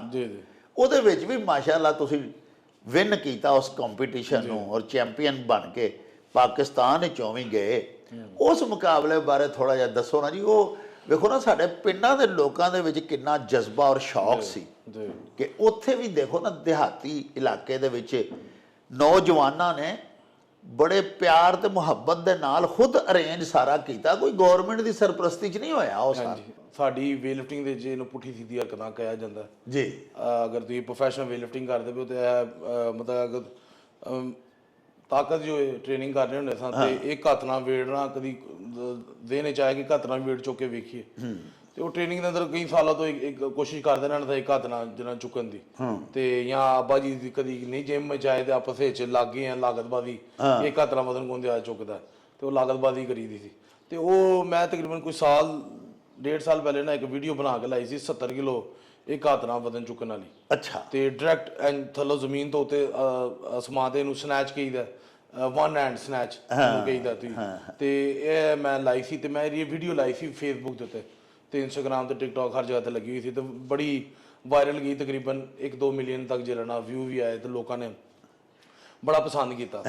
ਤੇ ਇਹ ਇੱਕ ਸਾਡੇ ਫਿਰ ਪਿੰਡ ਤਾਰੜ ਦੇ ਨੌਜਵਾਨ ਸਨ ਅਰਸ਼ਦ ਤਾਰੜ ਸਾਹਿਬ ਨੇ ਜੀ, ਤੇ ਇਹ ਮਾਸ਼ਾਅੱਲਾ ਇਹਨਾਂ ਦੀ ਆਪਣੀ ਵੀ ਫੈਨ ਫਾਲੋਇੰਗ ਵਾਵਾ ਦੇਸੀ ਲਿਫਟਿੰਗ ਦੇ ਅੰਦਰ, ਇਹ ਡੰਬਲ ਵੀ ਚੁੱਕਦੇ ਨੇ ਤੇ ਉਂਝ ਵੀ ਬੁਗਦਰ ਜਾਂ ਕੋਈ ਵਟਾ ਵੀ ਚਾਹੁੰਦੇ ਨੇ ਸਾਡੇ ਪਿੰਡਾਂ ਥਾਵਾਂ ਪੁੱਠੇ ਸਿੱਧੇ ਕੰਮ ਕਰਦੇ ਰਹਿੰਦੇ ਨੇ ਤੇ ਉਹ ਵੀ ਮਾਸ਼ਾਅੱਲਾ ਤਗੜੇ ਨੇ ਬਾਬਾ। ਤੇ ਉਹ ਸਪੇਨ ਹੁੰਦੇ ਨੇ ਉਂਝ, ਤੇ ਉਹਨਾਂ ਨੇ ਉੱਥੇ ਸਪੇਨ ਦੇ ਵਿੱਚ ਵੀਡੀਓ ਬਣਾ ਕੇ ਲਾਈ ਸੀ ਕਿ ਮੈਂ ਬਈ 6ਵੇਂ ਮਹੀਨੇ ਆਵਾਂਗਾ ਤੇ ਮੈਂ ਵਨ ਹੈਂਡ ਸਨੈਚ ਦਾ ਜਿਹੜਾ ਨਾ ਮੁਕਾਬਲਾ ਕਰਾਉਣਾ ਹੈ, ਤੇ ਜਿਹੜਾ ਸਭ ਤੋਂ ਜ਼ਿਆਦਾ ਵਜ਼ਨ ਇੱਕ ਹੱਥ ਨਾਲ ਚੁੱਕੇਗਾ ਤੇ ਉਹਨੂੰ ਜਿਹੜਾ ਨਾ ਮੈਂ 125 ਇੱਕ ਹੋਂਡਾ 125 ਜਿਹੜਾ ਨਾ ਇਨਾਮ ਦੇ ਤੌਰ ਤੇ ਦੇਵਾਂਗਾ। ਹਾਂ ਤੇ ਮੈਂ ਫਿਰ ਉਸ ਟਾਈਮ ਮੈਂ ਇਸ ਗੱਲ ਨੂੰ ਇੰਨਾ ਸੀਰੀਅਸ ਨਹੀਂ ਲਿੱਤਾ, ਕਿਉਂਕਿ ਤੁਹਾਨੂੰ ਪਤਾ ਸੋਸ਼ਲ ਮੀਡੀਆ ਦੇ ਲੋਕ ਗੱਲਾਂ ਆ ਕੇ ਕਰ ਜਾਂਦੇ ਨੇ, ਬਾਅਦ ਪੂਰੀ ਕੋਈ ਕਰਦਾ ਹੈ ਨਹੀਂ, ਕੋਈ ਕਰ ਦਿੰਦਾ। ਤੇ ਮੈਂ ਬਹਰਹਾਲ ਥੋੜੀ ਤਿਆਰੀ ਕਰਦਾ ਰਿਹਾ ਕਿ ਮੈਂ ਕਿਹਾ ਚਲੋ ਅਗਰ ਮੁਕਾਬਲਾ ਆਏਗਾ ਤੇ ਫਿਰ ਜਿਹੜਾ ਨਾ ਖੇਡਾਂਗੇ ਜੀ। ਤੇ ਮੈਂ ਪਹਿਲੇ ਹੀ ਜਿਹੜਾ ਨਾ ਤਿਆਰੀ ਰੱਖੀ ਹੋਈ ਸੀ, ਥੋੜੀ ਕਰਨਾ ਪੈਂਦਾ। ਤੇ ਉਹਦਾ ਤਕਰੀਬਨ ਮਹੀਨਾ ਪਹਿਲੇ ਮੈਨੂੰ ਕਾਲ ਆਈ ਹੈ, ਉਹਨੇ ਕਿਹਾ ਕਿ WhatsApp ਤਰੀਕ ਤੁਸੀਂ ਦੱਸਣੀ ਹੈ ਤੇ ਅਸੀਂ ਮੁਕਾਬਲਾ ਰੱਖ ਦੇਣਾ। ਵਾਹ। ਤੇ ਮੈਂ ਕਿਹਾ ਕੋਈ ਮਸਲਾ ਹੀ ਨਹੀਂ, ਮੈਂ ਕਿਹਾ ਤੁਸੀਂ ਜਦੋਂ ਕਹੋਗੇ ਮੈਂ ਤੇ ਕੱਲ ਕਹੋਗੇ ਤਾਂ ਮੈਂ ਕੱਲ ਹਾਜ਼ਰ ਹੋ ਜਾਊਂ। ਮੈਂ ਕਿਹਾ ਮੈਂ ਤਾਂ ਫੌਜੀ ਹਾਂ, ਮੇਰੇ ਹਥਿਆਰ ਮੇਰੇ ਕੋਲ ਨੇ, ਤੇ ਮੈਂ ਤਿਆਰੀ ਦੇ ਅੰਦਰ ਜਿੱਤੇ ਕਹੋਗੇ ਜੰਗ ਦੇ। ਤੇ ਮੈਂ ਕਿਹਾ ਤੁਸੀਂ ਦੱਸੋ, ਤੁਸੀਂ ਹੁਕਮ ਕਰੋ। ਤੇ ਉਹਨਾਂ ਨੇ ਫਿਰ ਅਸੀਂ ਮਿਲ ਜੁਲ ਕੇ ਤਰੀਕ ਰੱਖੀ, ਤਕਰੀਬਨ 7 ਤਰੀਕ ਅਸੀਂ ਰੱਖੀ ਜੀ। ਤੇ ਫਿਰ ਉੱਥੇ ਪਿੰਡ ਤਾਰੜ ਦੇ ਵਿੱਚ ਜਿਹੜਾ ਮੰਡੀ ਭਾਵਦੀਨ, ਉੱਥੇ ਤਾਰੜ ਪਿੰਡ ਇੱਕ ਉੱਥੇ ਅਸੀਂ ਗਏ। ਤੇ ਮਾਸ਼ਾਅੱਲਾ ਪਿੰਡ ਵੀ ਬੜਾ ਖੂਬਸੂਰਤ ਸੀ। ਤੇ ਬੜੀ ਗੈਦਰਿੰਗ ਸੀ ਜੀ, ਬੜੀ ਦੁਨੀਆ ਤੁਹਾਡਾ ਨਾਂ ਸੁਣ ਕੇ ਉੱਥੇ ਆਈ ਸੀ। ਮੈਂ ਏਡਾ ਉਮੀਦ ਨਹੀਂ ਸੀ ਇੰਨੇ ਲੋਕ ਆਉਂਦੇ, ਲੇਕਿਨ ਮਾਸ਼ਾਅੱਲਾ ਹਜ਼ਾਰਾਂ ਦੇ ਹਿਸਾਬ ਨਾਲ ਲੋਕ ਆਏ ਤੇ ਬੜਾ ਜ਼ਬਰਦਸਤ ਈਵੈਂਟ ਹੋਇਆ ਸੀ। ਤੇ ਉਹ ਜਿਹੜਾ ਸ਼ਤਾਰੇ ਉਹਨੇ ਵੀ ਬੜਾ ਪਿਆਰ ਕੀਤਾ ਸਾਨੂੰ, ਬੜਾ ਅੱਛਾ ਵੈਲਕਮ ਕੀਤਾ। ਉਹਨਾਂ ਦੇ ਬਜ਼ੁਰਗ ਸਨ, ਵੱਡੇ ਵਡੇਰੇ ਸਨ, ਉਹਨਾਂ ਨੇ ਵੀ ਸਾਡਾ ਵੈਲਕਮ ਕੀਤਾ। ਤੇ ਉਹਨਾਂ ਦਾ ਸਾਰਿਆਂ ਦਾ ਬੜੀ ਮਿਹਰਬਾਨੀ। ਤੇ ਜਿਹੜੇ ਦੂਰੋਂ ਖਾਰੀਆਂ ਵਾਲੀ ਸਾਈਡ ਤੋਂ, ਗੁਜਰਾਤ ਵਾਲੀ ਸਾਈਡ ਤੋਂ, ਕਈ ਆਲੇ ਦੁਆਲੇ ਜਿਹੜੇ ਪਿੰਡ ਸਨ, ਉਧਰੋਂ ਜਿਹੜਾ ਲੋਕ ਮੁਕਾਬਲਾ ਵੇਖਣ ਆਏ ਸਨ, ਸ਼ਾਇਕੀਨ। ਹਾਂਜੀ, ਬੜੀ ਦੂਰੋਂ ਆਏ ਸਨ ਲੋਕ ਵੇਖਣ। ਤੇ ਮਾਸ਼ਾਅੱਲਾ ਕੀ ਨਾਂ ਹੈ, ਉਹ ਜਦੋਂ ਮੈਂ ਪਹਿਲੀ ਵੀਡੀਓ ਇੰਨੀ ਲਾ ਛੜੀ ਹੋਈ ਸੀ ਕਿ ਮੈਂ ਕਿਹਾ ਜਿਹੜਾ ਵੀ ਆਏ ਤਗੜਾ ਹੋ ਕੇ ਆਏ। ਵਾਹ। ਕਿਉਂਕਿ ਮੈਂ ਮੁਕਾਬਲੇ ਨੂੰ ਜਿੱਤਣ ਨਹੀਂ ਦੇਣਾ ਇੰਨੀ ਆਸਾਨੀ ਨਾਲ, ਕਿਉਂਕਿ ਜਿੱਤਣ ਵੀ ਆਏਗਾ। ਮਾਸ਼ਾਅੱਲਾ। ਕੁਝ ਲੋਕ ਹੈ ਸਨ ਜਿਹੜਾ ਖੇਡਣਾ ਚਾਹੁੰਦੇ ਸਨ, ਸੋਸ਼ਲ ਮੀਡੀਆ ਦੇ ਉੱਤੇ ਕਹਿੰਦੇ ਪਏ ਸਨ ਅਸੀਂ ਆਣਾ, ਲੇਕਿਨ ਆਇਆ ਕੋਈ ਵੀ ਨਹੀਂ। ਤੇ ਮੈਂ ਹੰਦਲਾ ਨੇ ਵੀ ਵਜ਼ਨ ਚੁੱਕਿਆ। ਮੇਰੇ ਤੋਂ ਬਾਅਦ ਦੂਜੇ ਨੰਬਰ ਤੇ ਹੰਦਲਾ ਆਇਆ। ਹੰਦਲਾ ਨੇ ਪਾਕਿਸਤਾਨ ਇੱਕ ਹੱਥ ਨਾਲ ਸਭ ਤੋਂ ਜ਼ਿਆਦਾ ਚੁੱਕਣ ਦਾ ਇਨਾਮ ਹੰਦਲਾ ਨੂੰ ਮਿਲਿਆ, ਦੂਜੇ ਨੰਬਰ ਦਾ। ਤੇ ਤੀਜੇ ਨੰਬਰ ਦਾ ਵੀ ਜਿਹੜਾ ਮੈਂ ਆਪਣੇ ਨਾਲ ਮੁੰਡਾ ਲੈ ਗਿਆ ਸਾਂ, ਤੀਜਾ ਨੰਬਰ ਵੀ ਉਹਦਾ ਹੀ ਆਇਆ ਸੀ। ਤੇ ਉਸ ਤੋਂ ਬਾਅਦ ਪਿੰਡ ਦੇ ਕੁਛ ਆਲੇ ਦੁਆਲੇ 4-5 ਲੋਕ ਹੈ ਸਨ ਜਿਨ੍ਹਾਂ ਦੇ ਨੰਬਰ ਜਿਹੜੇ ਨਾਲ ਆਏ ਸਨ, ਲੇਕਿਨ ਪਹਿਲੇ 3 ਨੰਬਰ ਗੁਜਰਾਲੇ ਦੇ ਸਾਡੇ ਆਪਣੇ ਮੁੰਡੇ, ਤੁਹਾਡੇ ਆਪਣੇ ਕਲੱਬ ਦੇ ਤੁਹਾਡੇ ਬੱਚੇ, ਇੱਕ ਆਪਣਾ ਮੇਰਾ ਭਰਾ ਤੇ ਇੱਕ ਸਾਡਾ ਸ਼ਗੀਰ ਅੱਗੇ, ਉਹ ਜਿਹੜਾ ਤੀਜੇ ਨੰਬਰ ਤੇ ਆ। ਤੇ ਫਿਰ ਉਹ ਜਿਹੜੀ ਉਹਨੇ ਗੱਲ ਕੀਤੀ ਸੀ ਪੂਰੀ, ਉਹਨੇ 125 ਵੀ ਇਨਾਮ ਦੇ ਉੱਤੇ ਦਿੱਤਾ। ਤੇ ਉੱਥੇ ਦੇ ਲੋਕਾਂ ਨੇ ਬੜਾ ਪਿਆਰ ਦਿੱਤਾ, ਉੱਥੇ ਦੇ ਲੋਕ। ਤੇ ਕੈਸੀ ਗੱਲ ਸੀ ਕਿ ਜਦੋਂ ਹਨੇਰਾ ਪੈਂਦਾ ਪਿਆ ਸੀ ਤੇ ਜਦੋਂ ਮੁਕਾਬਲਾ ਮੁੱਕਿਆ, ਲੋਕਾਂ ਨੇ ਮੈਨੂੰ ਮਿਲਿਆ ਤੇ ਲੋਕ ਟੁਰ ਗਏ ਨੇ। ਮੈਦਾਨ ਐ ਖਾਲੀ ਹੋਇਆ ਕਿ ਜਿਸ ਤਰ੍ਹਾਂ ਮਤਲਬ ਕਿ ਸਿਰਫ ਤੁਹਾਨੂੰ ਹੀ ਤੇ ਵੇਖਣ ਆਏ। ਹਾਂਜੀ। ਤੇ ਉਸ ਤੋਂ ਬਾਅਦ ਉਹਨਾਂ ਨੇ ਡੰਬਲ ਦਾ ਮੁਕਾਬਲਾ ਸ਼ੁਰੂ ਕਰ ਦਿੱਤਾ। ਉਹਦੇ 'ਚ ਮੈਂ ਨਹੀਂ ਸਾਂ, ਲੇਕਿਨ ਦੁਨੀਆ ਫਿਰ ਉਸ ਤੋਂ ਬਾਅਦ ਟੁਰ ਗਈ। ਉਹ ਮਤਲਬ ਲੋਕਾਂ ਨੇ ਮੈਨੂੰ ਆਪ ਕਿਹਾ ਕਿ ਅਸੀਂ ਫਿਰ ਤੁਹਾਨੂੰ ਜਿਹੜਾ ਨਾ ਏਡੀ ਦੂਰ ਵੇਖਣ ਆਏ ਆ। ਤੇ ਮੈਂ ਉਹਨਾਂ ਦਾ ਸਾਰਿਆਂ ਦਾ ਜਿਹੜਾ ਤੁਹਾਡੇ ਇਸ ਟੀਵੀ ਦੇ ਚੈਨਲ ਦੇ ਥਰੂ ਵੀ ਸ਼ੁਕਰੀਆ ਅਦਾ ਕਰਨਾ, ਬੜੀ ਬਹੁਤ ਪਿਆਰ ਮੁਹੱਬਤ ਉਹਨਾਂ ਨੇ ਵਹਾਈ ਹੈ। ਤੇ ਮੈਂ ਫਿਰ ਸਮਝਿਆ ਕਿ ਇੰਜ ਦੇ ਮੁਕਾਬਲਿਆਂ 'ਚ ਹਿੱਸਾ ਲੈਣਾ ਚਾਹੀਦਾ। ਅਕਸਰ ਕਈ ਲੋਕਾਂ ਨੇ ਜਿਹੜਾ ਨਾ ਇਹ ਚੀਜ਼ ਨੂੰ ਨੈਗੇਟਿਵ ਵੀ ਗੱਲ ਕੀਤੀ ਹੈ ਕਿ ਤੁਹਾਡਾ ਲੈਵਲ ਕੁਛ ਹੋਰ ਹੈ, ਤੁਸੀਂ ਪਿੰਡਾਂ ਵਾਲੇ ਥਾਵਾਂ ਦੇ ਉੱਤੇ ਮੁਕਾਬਲਾ ਹੁਣ ਖੇਡਣ ਲੱਗ ਗਏ ਹੋ ਤੁਸੀਂ। ਤੇ ਮੇਰਾ ਖਿਆਲ ਹੈ ਕਿ ਮੁਕਾਬਲਾ ਹੀ ਹੁੰਦਾ, ਚਾਹੇ ਉਹ ਇੰਟਰਨੈਸ਼ਨਲ ਹੋਏ, ਚਾਹੇ ਤੁਸੀਂ ਪਿੰਡੇ ਜਾ ਕੇ ਖੇਡੋ। ਪਿੰਡ ਵਾਲੇ ਲੋਕ ਵੀ ਸਾਡੇ ਹੀ ਨੇ ਜੀ। ਔਰ ਉਹਨਾਂ ਦੀਆਂ ਮੁਹੱਬਤਾਂ ਜਿਹੜੀਆਂ ਨੇ ਨਾ, ਇਹ ਤਨਕੀਦ ਕਰਨ ਵਾਲੇ ਲੋਕ ਜਿਹੜੇ ਨੇ ਨਾ, ਇਹ ਛੱਡੋ ਤੁਸੀਂ। ਲੋਗੋਂ ਨੇ तो मरियम पे भी इल्जाम तराशे, एक बड़ा ही खूबसूरत मिसरा है कि हजरत ईसा पाक ਦੀ ਵਾਲਦਾ ਤੇ ਵੀ ਲੋਕਾਂ ਦੇ ਇਲਜ਼ਾਮ ਲਾਤੇ ਸਾਰੇ। ਛੱਡੋ ਤੁਸੀਂ ਗੱਲਾਂ, ਹਜ਼ੂਰ ਗੱਲ ਇਹ ਵੇ ਕਿ ਕਿਸ ਮੁਹੱਬਤ ਪਿਆਰ ਦੇ ਨਾਲ ਉਹਨਾਂ ਤੁਹਾਨੂੰ ਦਾਵਤ ਦਿੱਤੀ। ਔਰ ਫਿਰ ਤੁਸੀਂ ਕਹਿੰਦੇ ਹੋ ਕਿ ਮੈਂ ਜਦੋਂ ਉੱਥੇ ਪਿੰਡ ਤਾਰੜ ਪਹੁੰਚਿਆ ਤੇ ਅਰਸ਼ਦ ਤਾਰੜ ਤੇ ਹੈ ਹੀ ਸਨ, ਉਹਨਾਂ ਦੇ ਵਾਲਦੈਨ ਬਜ਼ੁਰਗਾਂ ਤੁਹਾਨੂੰ ਜੀ ਆਇਆਂ ਨੂੰ ਆਖਿਆ। ਤੁਹਾਡਾ ਵੇਖੋ ਨਾ ਕਿੱਡਾ ਉਹਨਾਂ ਨੇ ਪਿਆਰ ਕੀਤਾ। ਇਸ ਵਾਸਤੇ ਕਿਸੇ ਦਾ ਦਿਲ ਨਹੀਂ ਤੋੜਨਾ ਚਾਹੀਦਾ। ਪਿਆਰ ਮੁਹੱਬਤ ਔਰ ਇਹਤਰਾਮ ਤੁਹਾਨੂੰ ਦਿੱਤਾ, ਤੁਹਾਨੂੰ ਮੁਹੱਬਤ ਦਿੱਤੀ। ਔਰ ਉੱਥੇ ਤੁਹਾਡੇ ਜਾਣ ਨਾਲ ਹਜ਼ਾਰ ਹਾਲ ਲੋਕਾਂ ਦੀ ਤਫਰੀਹ ਦਾ ਸਮਾਨ ਹੋਇਆ, ਉਹਨਾਂ ਦੀ ਦਿਲਬਸਤਗੀ ਹੋਈ। ਤੇ ਤਨਕੀਦ ਕਰਨ ਵਾਲਿਆਂ ਨੂੰ ਪਰ ਛੱਡੋ, ਪਰ ਉਹਦੀ ਕਿਹੜੀ ਗੱਲ ਹੈ। ਤੁਹਾਡੇ ਜਾਂ ਵੇਖੋ ਨਾ, ਭੋਲੂ ਪਹਿਲਵਾਨ ਰੁਸਤਮੇ ਜ਼ਮਾਂ, ਉਹ ਸਾਰੇ ਭਰਾ ਭੱਜੇ, ਸੁਣਿਆ ਜਾ ਰਿਹਾ ਸਨ ਕਿਧਰੇ, ਤੇ ਰਸਤੇ 'ਚ ਮੇਲਾ ਲੱਗਾ ਤੇ ਲੋਕਾਂ ਤਰਲਾ ਕੀਤਾ ਭਲਵਾਨ ਜੀ ਪਕੜ ਤੇ ਵਹਾਓ। ਤੇ ਹੁਣ ਪਹਿਲਵਾਨ ਹੋਰਾਂ ਨੂੰ ਲੋਕਾਂ ਆਖਿਆ ਕਿ ਤੁਸੀਂ ਰੁਸਤਮ ਖਾਨਦਾਨ ਹੋ, ਤੁਹਾਡਾ ਲੈਵਲ ਨਹੀਂ ਮੇਲਿਆਂ ਦੇ ਵਿੱਚ ਘੁਲਣਾ। ਲੇਕਿਨ ਉਹਨਾਂ ਨੇ ਆਪਣੇ ਭਰਾ ਛੋਟੇ ਨੂੰ, ਅੱਕੀ ਨੂੰ ਕਿ ਆਜ਼ਮ ਨੂੰ, ਉਹਨਾਂ ਆਖਿਆ ਪਕੜ ਵਹਾ ਦੇ ਯਾਰ, ਜ਼ਰਾ ਬੰਦੇ ਖੁਸ਼ ਹੋ ਜਾਣਗੇ, ਮੇਲਾ ਲੱਗਾ ਹੈ। ਬੜ ਸਾਹਿਬ ਇਹ ਗੱਲ ਨੂੰ ਤੁਸੀਂ ਛੱਡੋ, ਤੁਸੀਂ ਸਾਨੂੰ ਇਹ ਦੱਸੋ ਕਿ ਤੁਹਾਡੀਆਂ ਜਿਹੜੀਆਂ ਕਾਮਯਾਬੀਆਂ ਨੇ ਉਹਦੇ ਵਿੱਚ ਤੁਹਾਡੇ ਵਾਲਦੈਨ ਦੀਆਂ ਦੁਆਵਾਂ ਤੇ ਅੱਲਾਹ ਪਾਕ ਦਾ ਕਰਮ। ਅੱਲਾਹ ਪਾਕ ਵੀ ਕਰਮ ਤਾਂ ਹੀ ਕਰਦਾ ਨੇ ਜਦੋਂ ਮਾਪੇ ਦੁਆਵਾਂ ਕਰਦੇ ਨੇ। ਅੱਲਾਹ ਪਾਕ ਮਾਂ ਬਾਪ ਦੀਆਂ ਦੁਆਵਾਂ ਕਦੀ ਰੱਦ ਨਹੀਂ ਕਰਦਾ, ਹਮੇਸ਼ਾ ਕਬੂਲ ਫਰਮਾਉਂਦੇ ਨੇ। ਉਹ ਦੁਆਵਾਂ ਤੇ ਹੈ ਹੀ ਨੇ, ਲੇਕਿਨ ਤੁਹਾਡੇ ਉਸਤਾਦ, ਤੁਹਾਡੇ ਟ੍ਰੇਨਰ, ਤੁਹਾਡੇ ਅਤਾਲੀਕ, ਉਹ ਵੀ ਤੁਹਾਡੇ ਵਾਲਦ ਸਾਹਿਬ ਹੀ ਸਨ, ਜੀ ਜਿਹੜੇ ਕਿ ਆਪ ਮਾਸ਼ਾਅੱਲਾ ਆਪਣੇ ਵਕਤ ਦੇ ਬਹੁਤ ਵੱਡੇ ਆਲਮੀ ਸ਼ੋਹਰਤ ਯਾਫਤਾ ਜੀ ਵੇਟ ਲਿਫਟਰ ਨੇ। ਉਹਨਾਂ ਕੋਲ ਬੜੇ ਬੜੇ ਵੱਡੇ ਟਾਈਟਲਸ। ਤੇ ਤੁਸੀਂ ਇਹ ਦੱਸੋ ਕਿ ਉਹਨਾਂ ਨੇ ਤੁਹਾਨੂੰ ਮੈਂਟੋਰ ਤੇ ਤੁਹਾਡੇ ਉਹ ਹੀ ਸਨ, ਉਹਨਾਂ ਨੇ ਤੁਹਾਡੀ ਟ੍ਰੇਨਿੰਗ ਵੀ ਕੀਤੀ, ਕੋਈ ਕਸਰ ਤੇ ਉਹਨਾਂ ਛੱਡੀ ਨਹੀਂ ਹੋਣੀ ਪੁੱਤਰ ਨੂੰ ਸੁਪਰ ਹਿੱਟ ਬਣਾਉਣ ਵਾਸਤੇ। ਜੀ ਦੌਰਾਨੇ ਟ੍ਰੇਨਿੰਗ ਕਦੀ ਕਿਸੇ ਵੇਲੇ ਕੋਈ ਤੁਹਾਡੀ ਸਰਜ਼ਨਸ਼ ਵੀ ਕਰਦੇ ਹਨ, ਕਿਸੇ ਵੇਲੇ ਕੋਈ ਧਰੌਲ ਵੀ ਪਈ ਜੇ ਅੱਬੂ ਕੋਲੋਂ? ਤੁਸੀਂ ਪੁੱਛੋ ਕਿਹੜੀ ਚੀਜ਼ ਨਹੀਂ ਟੁੱਟੀ ਹੋਈ ਉੱਥੇ। ਵਾਹ ਵਾਹ ਵਹੀ ਜਨਾਬ, ਉਸ ਸਮੇਂ ਤਾਂ ਛੋਟੀ ਉਮਰ ਸੀ ਤੇ ਆਪ ਵੀ ਨਾ ਸਮਝ ਸਾਂ ਤੇ ਆਪ ਵੀ ਫਿਰ ਗੁੱਸਾ ਚੜ੍ਹਦਾ ਹੁੰਦਾ ਸੀ ਕਿ ਹਰ ਵਕਤ ਹੀ ਕੋਈ ਬਿਸਤੀ ਤੇ ਨਾਲ ਕਦੀ ਜੁੱਤੀਆਂ ਤੇ ਕਦੀ ਕੋਈ ਕੁਛ ਡੰਡੇ ਪਾਈ ਜਾਂਦੇ ਨੇ, ਕਦੀ ਕੋਈ ਬੈਲਟ ਨਾ ਪਾਈ ਨਹੀਂ ਮਾਰ, ਪੈਪ ਨਾਲ ਵੀ ਪਾਈ ਨਹੀਂ ਮਾਰ। ਤੇ ਲੇਕਿਨ ਉਹ ਹੁਣ ਜਾ ਕੇ ਸਮਝ ਆਉਂਦੀ ਕਿ ਉਹ ਸਾਡੀ ਬਿਹਤਰੀ ਆਸਤੇ ਹੀ ਸਨ। ਤੇ ਅੱਗੇ ਫਿਰ ਜਦੋਂ ਆਪਣੀ ਔਲਾਦ ਹੋਈ ਹੈ ਤੇ ਫਿਰ ਸਮਝ ਆਉਂਦੀ ਹੈ ਕਿ ਜੋ ਹੋਇਆ ਸੀ ਬਿਲਕੁਲ ਬਿਹਤਰੀ ਆਸਤੇ ਹੋਇਆ ਸੀ। ਤੇ ਇੰਝ ਹੀ ਹੋਣਾ ਚਾਹੀਦਾ। ਹਰ ਮਾਂ ਪਿਓ ਨੂੰ ਜਿਹੜਾ ਨਾ ਸਿਰਫ ਪਿਆਰ ਨਹੀਂ ਰੱਖਣਾ ਚਾਹੀਦਾ, ਨਾਲ ਜਿਹੜਾ ਸਖਤੀ ਵੀ ਜਿਹੜਾ ਰੱਖਣੀ ਜਿਹੜਾ ਜ਼ਰੂਰੀ ਹੁੰਦੀ ਹੈ। ਤੇ ਫਿਰ ਹੀ ਜਿਹੜਾ ਨਾ ਟਰੈਕ ਜਿਹੜਾ ਬੱਚਾ ਜਿਹੜਾ ਟਰੈਕ ਦੇ ਉੱਪਰ ਰਹੇਗਾ। ਵਾਹ। ਤੇ ਅਗਰ ਹਾਲੀ ਸਿਰਫ ਪਿਆਰ ਦਿੰਦੇ ਰਹੋਗੇ ਤੇ ਫਿਰ ਇੱਕ ਟਾਈਮ ਆਏਗਾ ਕਿ ਫਿਰ ਉਹ ਹੱਥੋਂ ਨਿਕਲ ਜਾਏਗਾ ਤੇ ਫਿਰ ਤੁਸੀਂ ਜਿਹੜਾ ਨਾ ਸੋਚੀ ਪਏ ਰਹੋਗੇ ਕਿ ਹੁਣ ਕੀ ਕਰੀਏ, ਹੁਣ ਕਿਸ ਤਰ੍ਹਾਂ, ਹੁਣ ਫਿਰ ਸਖਤੀ ਵੀ ਕਰ ਲੋਗੇ ਤੇ ਉਹ ਜਿਹੜਾ ਨਾ ਉਹ ਟਰੈਕ ਤੇ ਨਹੀਂ ਆਏਗਾ। ਵਾਹ। ਅੱਛਾ, ਤੁਸੀਂ ਮਾਸ਼ਾਅੱਲਾ ਸਾਡੇ ਪਾਕਿਸਤਾਨ ਦੇ ਜਿੰਨੇ ਨੌਜਵਾਨ ਨੇ ਉਹਨਾਂ ਦੇ ਨੁਮਾਇੰਦੇ ਵੀ ਤੇ ਹੈ ਹੋ ਨਾ। ਤੁਸੀਂ ਜਿੱਥੇ ਜਾਂਦੇ ਹੋ ਉੱਥੇ ਜਾ ਕੇ ਜਦੋਂ ਕਾਮਯਾਬ ਹੁੰਦੇ ਹੋ ਤੇ ਸਾਡੀ ਯੂਥ ਜਿਹੜੀ ਹੈ ਉਹਦੀ ਇੱਜ਼ਤ ਅਫਜ਼ਾਈ ਹੁੰਦੀ ਹੈ, ਉਹ ਫਖਰ ਕਰਦੇ ਨੇ। ਤੁਸੀਂ ਸਾਡੇ ਨੌਜਵਾਨਾਂ ਨੂੰ ਜ਼ਿੰਦਗੀ ਦੇ ਵਿੱਚ ਕਾਮਯਾਬ ਹੋਣ ਦੇ ਵਾਸਤੇ ਕੀ ਕੋਈ ਮੈਸੇਜ ਕੋਈ ਦੱਸਣਾ ਚਾਹੁੰਦੇ ਹੋ? ਕੋਈ ਐਸਾ ਉਹਨਾਂ ਨੂੰ ਕੋਈ ਕੁਲੀਆ ਦੱਸ ਛੱਡੋ, ਕੋਈ ਐਸੀ ਕੁੰਜੀ ਉਹਨਾਂ ਦੇ ਹੱਥ ਫੜਾਓ ਕਿ ਉਹ ਵੀ ਕਾਮਯਾਬੀਆਂ ਦੇ ਬੂਹੇ ਖੋਲ੍ਹਦੇ ਅਗਾਂ ਵੱਧਦੇ ਜਾਣ ਤੇ ਪਾਕਿਸਤਾਨ ਦਾ ਨਾਵਾਂ ਉੱਚਾ ਹੁੰਦਾ ਜਾਵੇ। ਮੈਂ ਦਰਅਸਲ ਪਹਿਲੇ ਕੋਈ ਇੰਝ ਪੁੱਛਦਾ ਹੁੰਦਾ ਸੀ ਤੇ ਮੈਨੂੰ ਸਮਝ ਨਹੀਂ ਆਉਂਦੀ ਸੀ ਇਸ ਸਵਾਲ ਦਾ ਜਵਾਬ ਕੀ ਹੈ। ਲੇਕਿਨ ਹੁਣ ਇੱਕ ਅਰਸਾ ਨਾਲ ਲੰਘਿਆ ਤੇ ਇਸ ਚੀਜ਼ ਦੀ ਜਿਹੜਾ ਸਮਝ ਆਈ ਹੈ ਕਿ ਇਹਦਾ ਅਸਲ ਜਵਾਬ ਕੀ ਹੈ। ਉਹ ਇਹ ਵੇ ਕਿ ਆਪਣੀ ਸਾਡੀ ਜਿਹੜੀ ਯੂਥ ਹੈ, ਜਿਹੜੀ ਯੰਗ ਜਨਰੇਸ਼ਨ ਹੈ ਜੀ, ਉਹਨਾਂ ਨੂੰ ਪਤਾ ਹੋਣਾ ਚਾਹੀਦਾ ਕਿ ਸਭ ਤੋਂ ਪਹਿਲੇ ਤੁਹਾਡੇ ਵਾਸਤੇ ਜ਼ਿੰਦਗੀ ਦੇ ਸਭ ਤੋਂ ਜ਼ਰੂਰੀ ਕੀ ਹੈ। ਤੁਹਾਡੇ ਮਾਂ-ਬਾਪ ਸਭ ਤੋਂ ਅਹਿਮ ਨੇ। ਉਹਨਾਂ ਦੀ ਦੁਆਵਾਂ, ਜਿਸ ਤਰ੍ਹਾਂ ਤੁਸੀਂ ਗੱਲ ਕੀਤੀ ਹੈ, ਉਹਨਾਂ ਦੀ ਫਰਮਾ ਬਰਦਾਰੀ ਜ਼ਰੂਰੀ ਹੈ। ਇਹ ਸਭ ਤੋਂ ਅਹਿਮ ਜ਼ਰੂਰੀ ਕੰਮ ਹੈ। ਜਿਹੜਾ ਬੰਦਾ ਇਹ ਚੀਜ਼ ਉਤੇ ਮੈਂ ਕਹਿੰਦਾ ਕੁਛ ਵੀ ਨਾ ਕਰੇ, ਸਿਰਫ ਇਹ ਲਾ ਕੰਮ ਹੀ ਕਰਦਾ ਰਹੇ ਤੇ ਇਨਸ਼ਾਅੱਲਾ ਅੱਲਾਹ ਤਾਲਾ ਉਹਨੂੰ ਜਿਹੜਾ ਕਿਸੇ ਪਾਸੇ ਵੀ ਜ਼ਿੰਦਗੀ ਦੇ ਵਿੱਚ ਨਾ ਥੱਲੇ ਡਿੱਗਣ ਨਹੀਂ ਦੇਵੇਗਾ। ਤੇ ਦੂਜੀ ਗੱਲ ਹੈ ਕਿ ਇੱਕ ਤੇ ਇਹ ਮਾਂ-ਬਾਪ ਦੀ ਫਰਮਾ ਬਰਦਾਰੀ। ਹੁਣ ਮੈਂ ਮੈਨੂੰ ਦਰਅਸਲ ਲਾਈਟ ਸਕੂਲ ਵਾਲਿਆਂ ਨੇ ਬੁਲਾਇਆ ਸੀ ਪਿਛਲੇ ਮਹੀਨੇ, ਉੱਥੇ ਵੀ ਮੈਂ ਇਹੀ ਬੱਚਿਆਂ ਨੂੰ ਪੈਗਾਮ ਦਿੱਤਾ। ਮੈਂ ਕਿਹਾ ਆਪਣੇ ਮਾਂ-ਬਾਪ ਤੇ ਆਪਣੇ ਉਸਤਾਦਾਂ ਦੀ ਜਿਹੜੀ ਨਾ ਇੱਜ਼ਤ ਕਰੋ ਤੇ ਇਨਸ਼ਾਅੱਲਾ ਤਾਲਾ ਕਾਮਯਾਬੀ ਜਿਹੜੀਆਂ ਤੁਹਾਡੀ ਕਦਮ ਜਿਹੜੀਆਂ ਚੁੰਮੇਗੀ ਇਨਸ਼ਾਅੱਲਾ। ਵਾਹ। ਤੇ ਮੈਂ ਕਿਹਾ ਮੇਰੀ ਤੇ ਮੈਂ ਕਿਹਾ ਇਹ ਤੋਂ ਨਾਲ ਮਿਹਨਤ, ਜਿਸ ਮਰਜ਼ੀ ਸ਼ੋਬੇ ਦੇ ਅੰਦਰ, ਚਾਹੇ ਤੁਸੀਂ ਸਟੱਡੀ ਦੇ ਅੰਦਰ, ਚਾਹੇ ਤੁਸੀਂ ਕਾਰੋਬਾਰ ਦੇ ਅੰਦਰ ਹੋ, ਚਾਹੇ ਤੁਸੀਂ ਕਿਤੇ ਸਪੋਰਟਸ ਦੇ ਅੰਦਰ ਹੋ, ਮਿਹਨਤ ਕਰਦੇ ਰਹੋ। ਮੈਂ ਕਿਹਾ ਮੈਂ ਅਗਰ ਅੱਜ ਤੁਸੀਂ ਕਹਿੰਦੇ ਹੋ ਕਿ ਨੂੰਹ ਬੱਟ ਭਵਾਨ ਜਾ ਰਿਹਾ, ਤੇ ਮੈਂ ਕਿਹਾ ਉਹ ਅੱਜ 16-17 ਸਾਲ ਬਾਅਦ ਇਹ ਸੁਣਨ ਨੂੰ ਮਿਲਿਆ। ਇਸ ਤੋਂ ਪਹਿਲੇ ਨਹੀਂ ਸੁਣਨ ਨੂੰ ਮਿਲਿਆ ਸੀ ਕਿ ਉਹ ਭਵਾਨ ਜਾ ਰਿਹਾ। ਤੇ ਇਹ 16-17 ਸਾਲ ਦੀ ਮਿਹਨਤ ਤੋਂ ਬਾਅਦ ਜਿਹੜਾ ਨਾ ਲੋਕਾਂ ਨੇ, ਅੱਲਾ ਨੇ ਜਿਹੜਾ ਨਾ ਲੋਕਾਂ ਨੂੰ ਮਨਵਾਇਆ ਹੈ ਕਿ ਬਈ ਇਹ ਮਿਹਨਤ ਇਹਨਾਂ ਨੇ ਕੀਤੀ ਤੇ ਇੱਥੇ ਤੱਕ ਪਹੁੰਚੇ ਨੇ।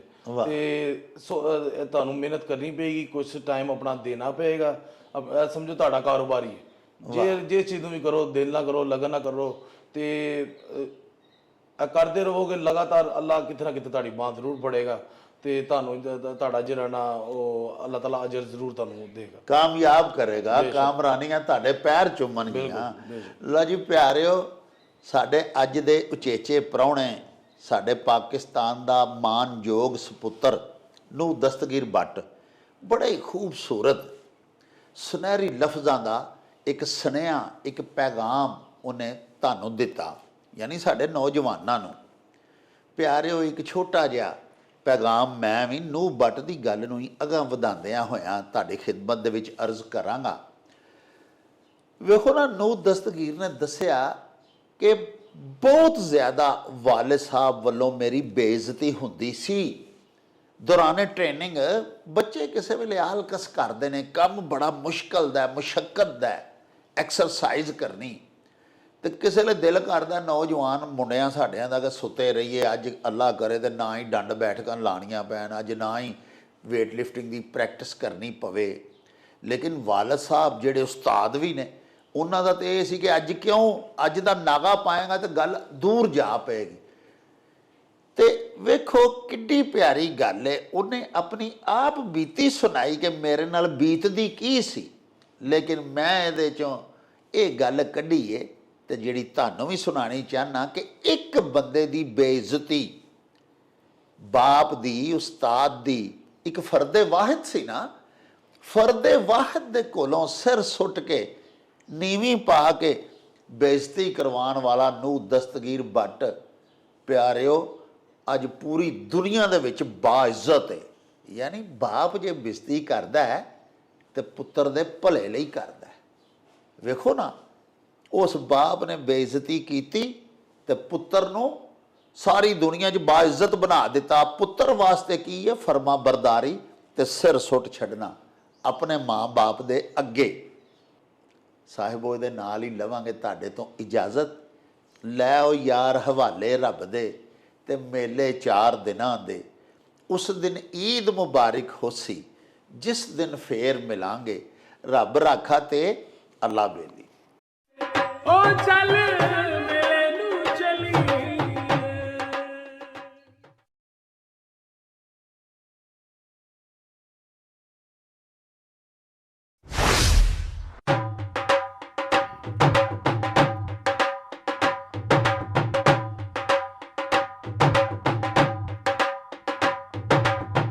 रौनक हो जाऊं चट में, चल मेले नू चलीए। ओ रौनक हो जाऊं चट में, चल मेले नू चलीए।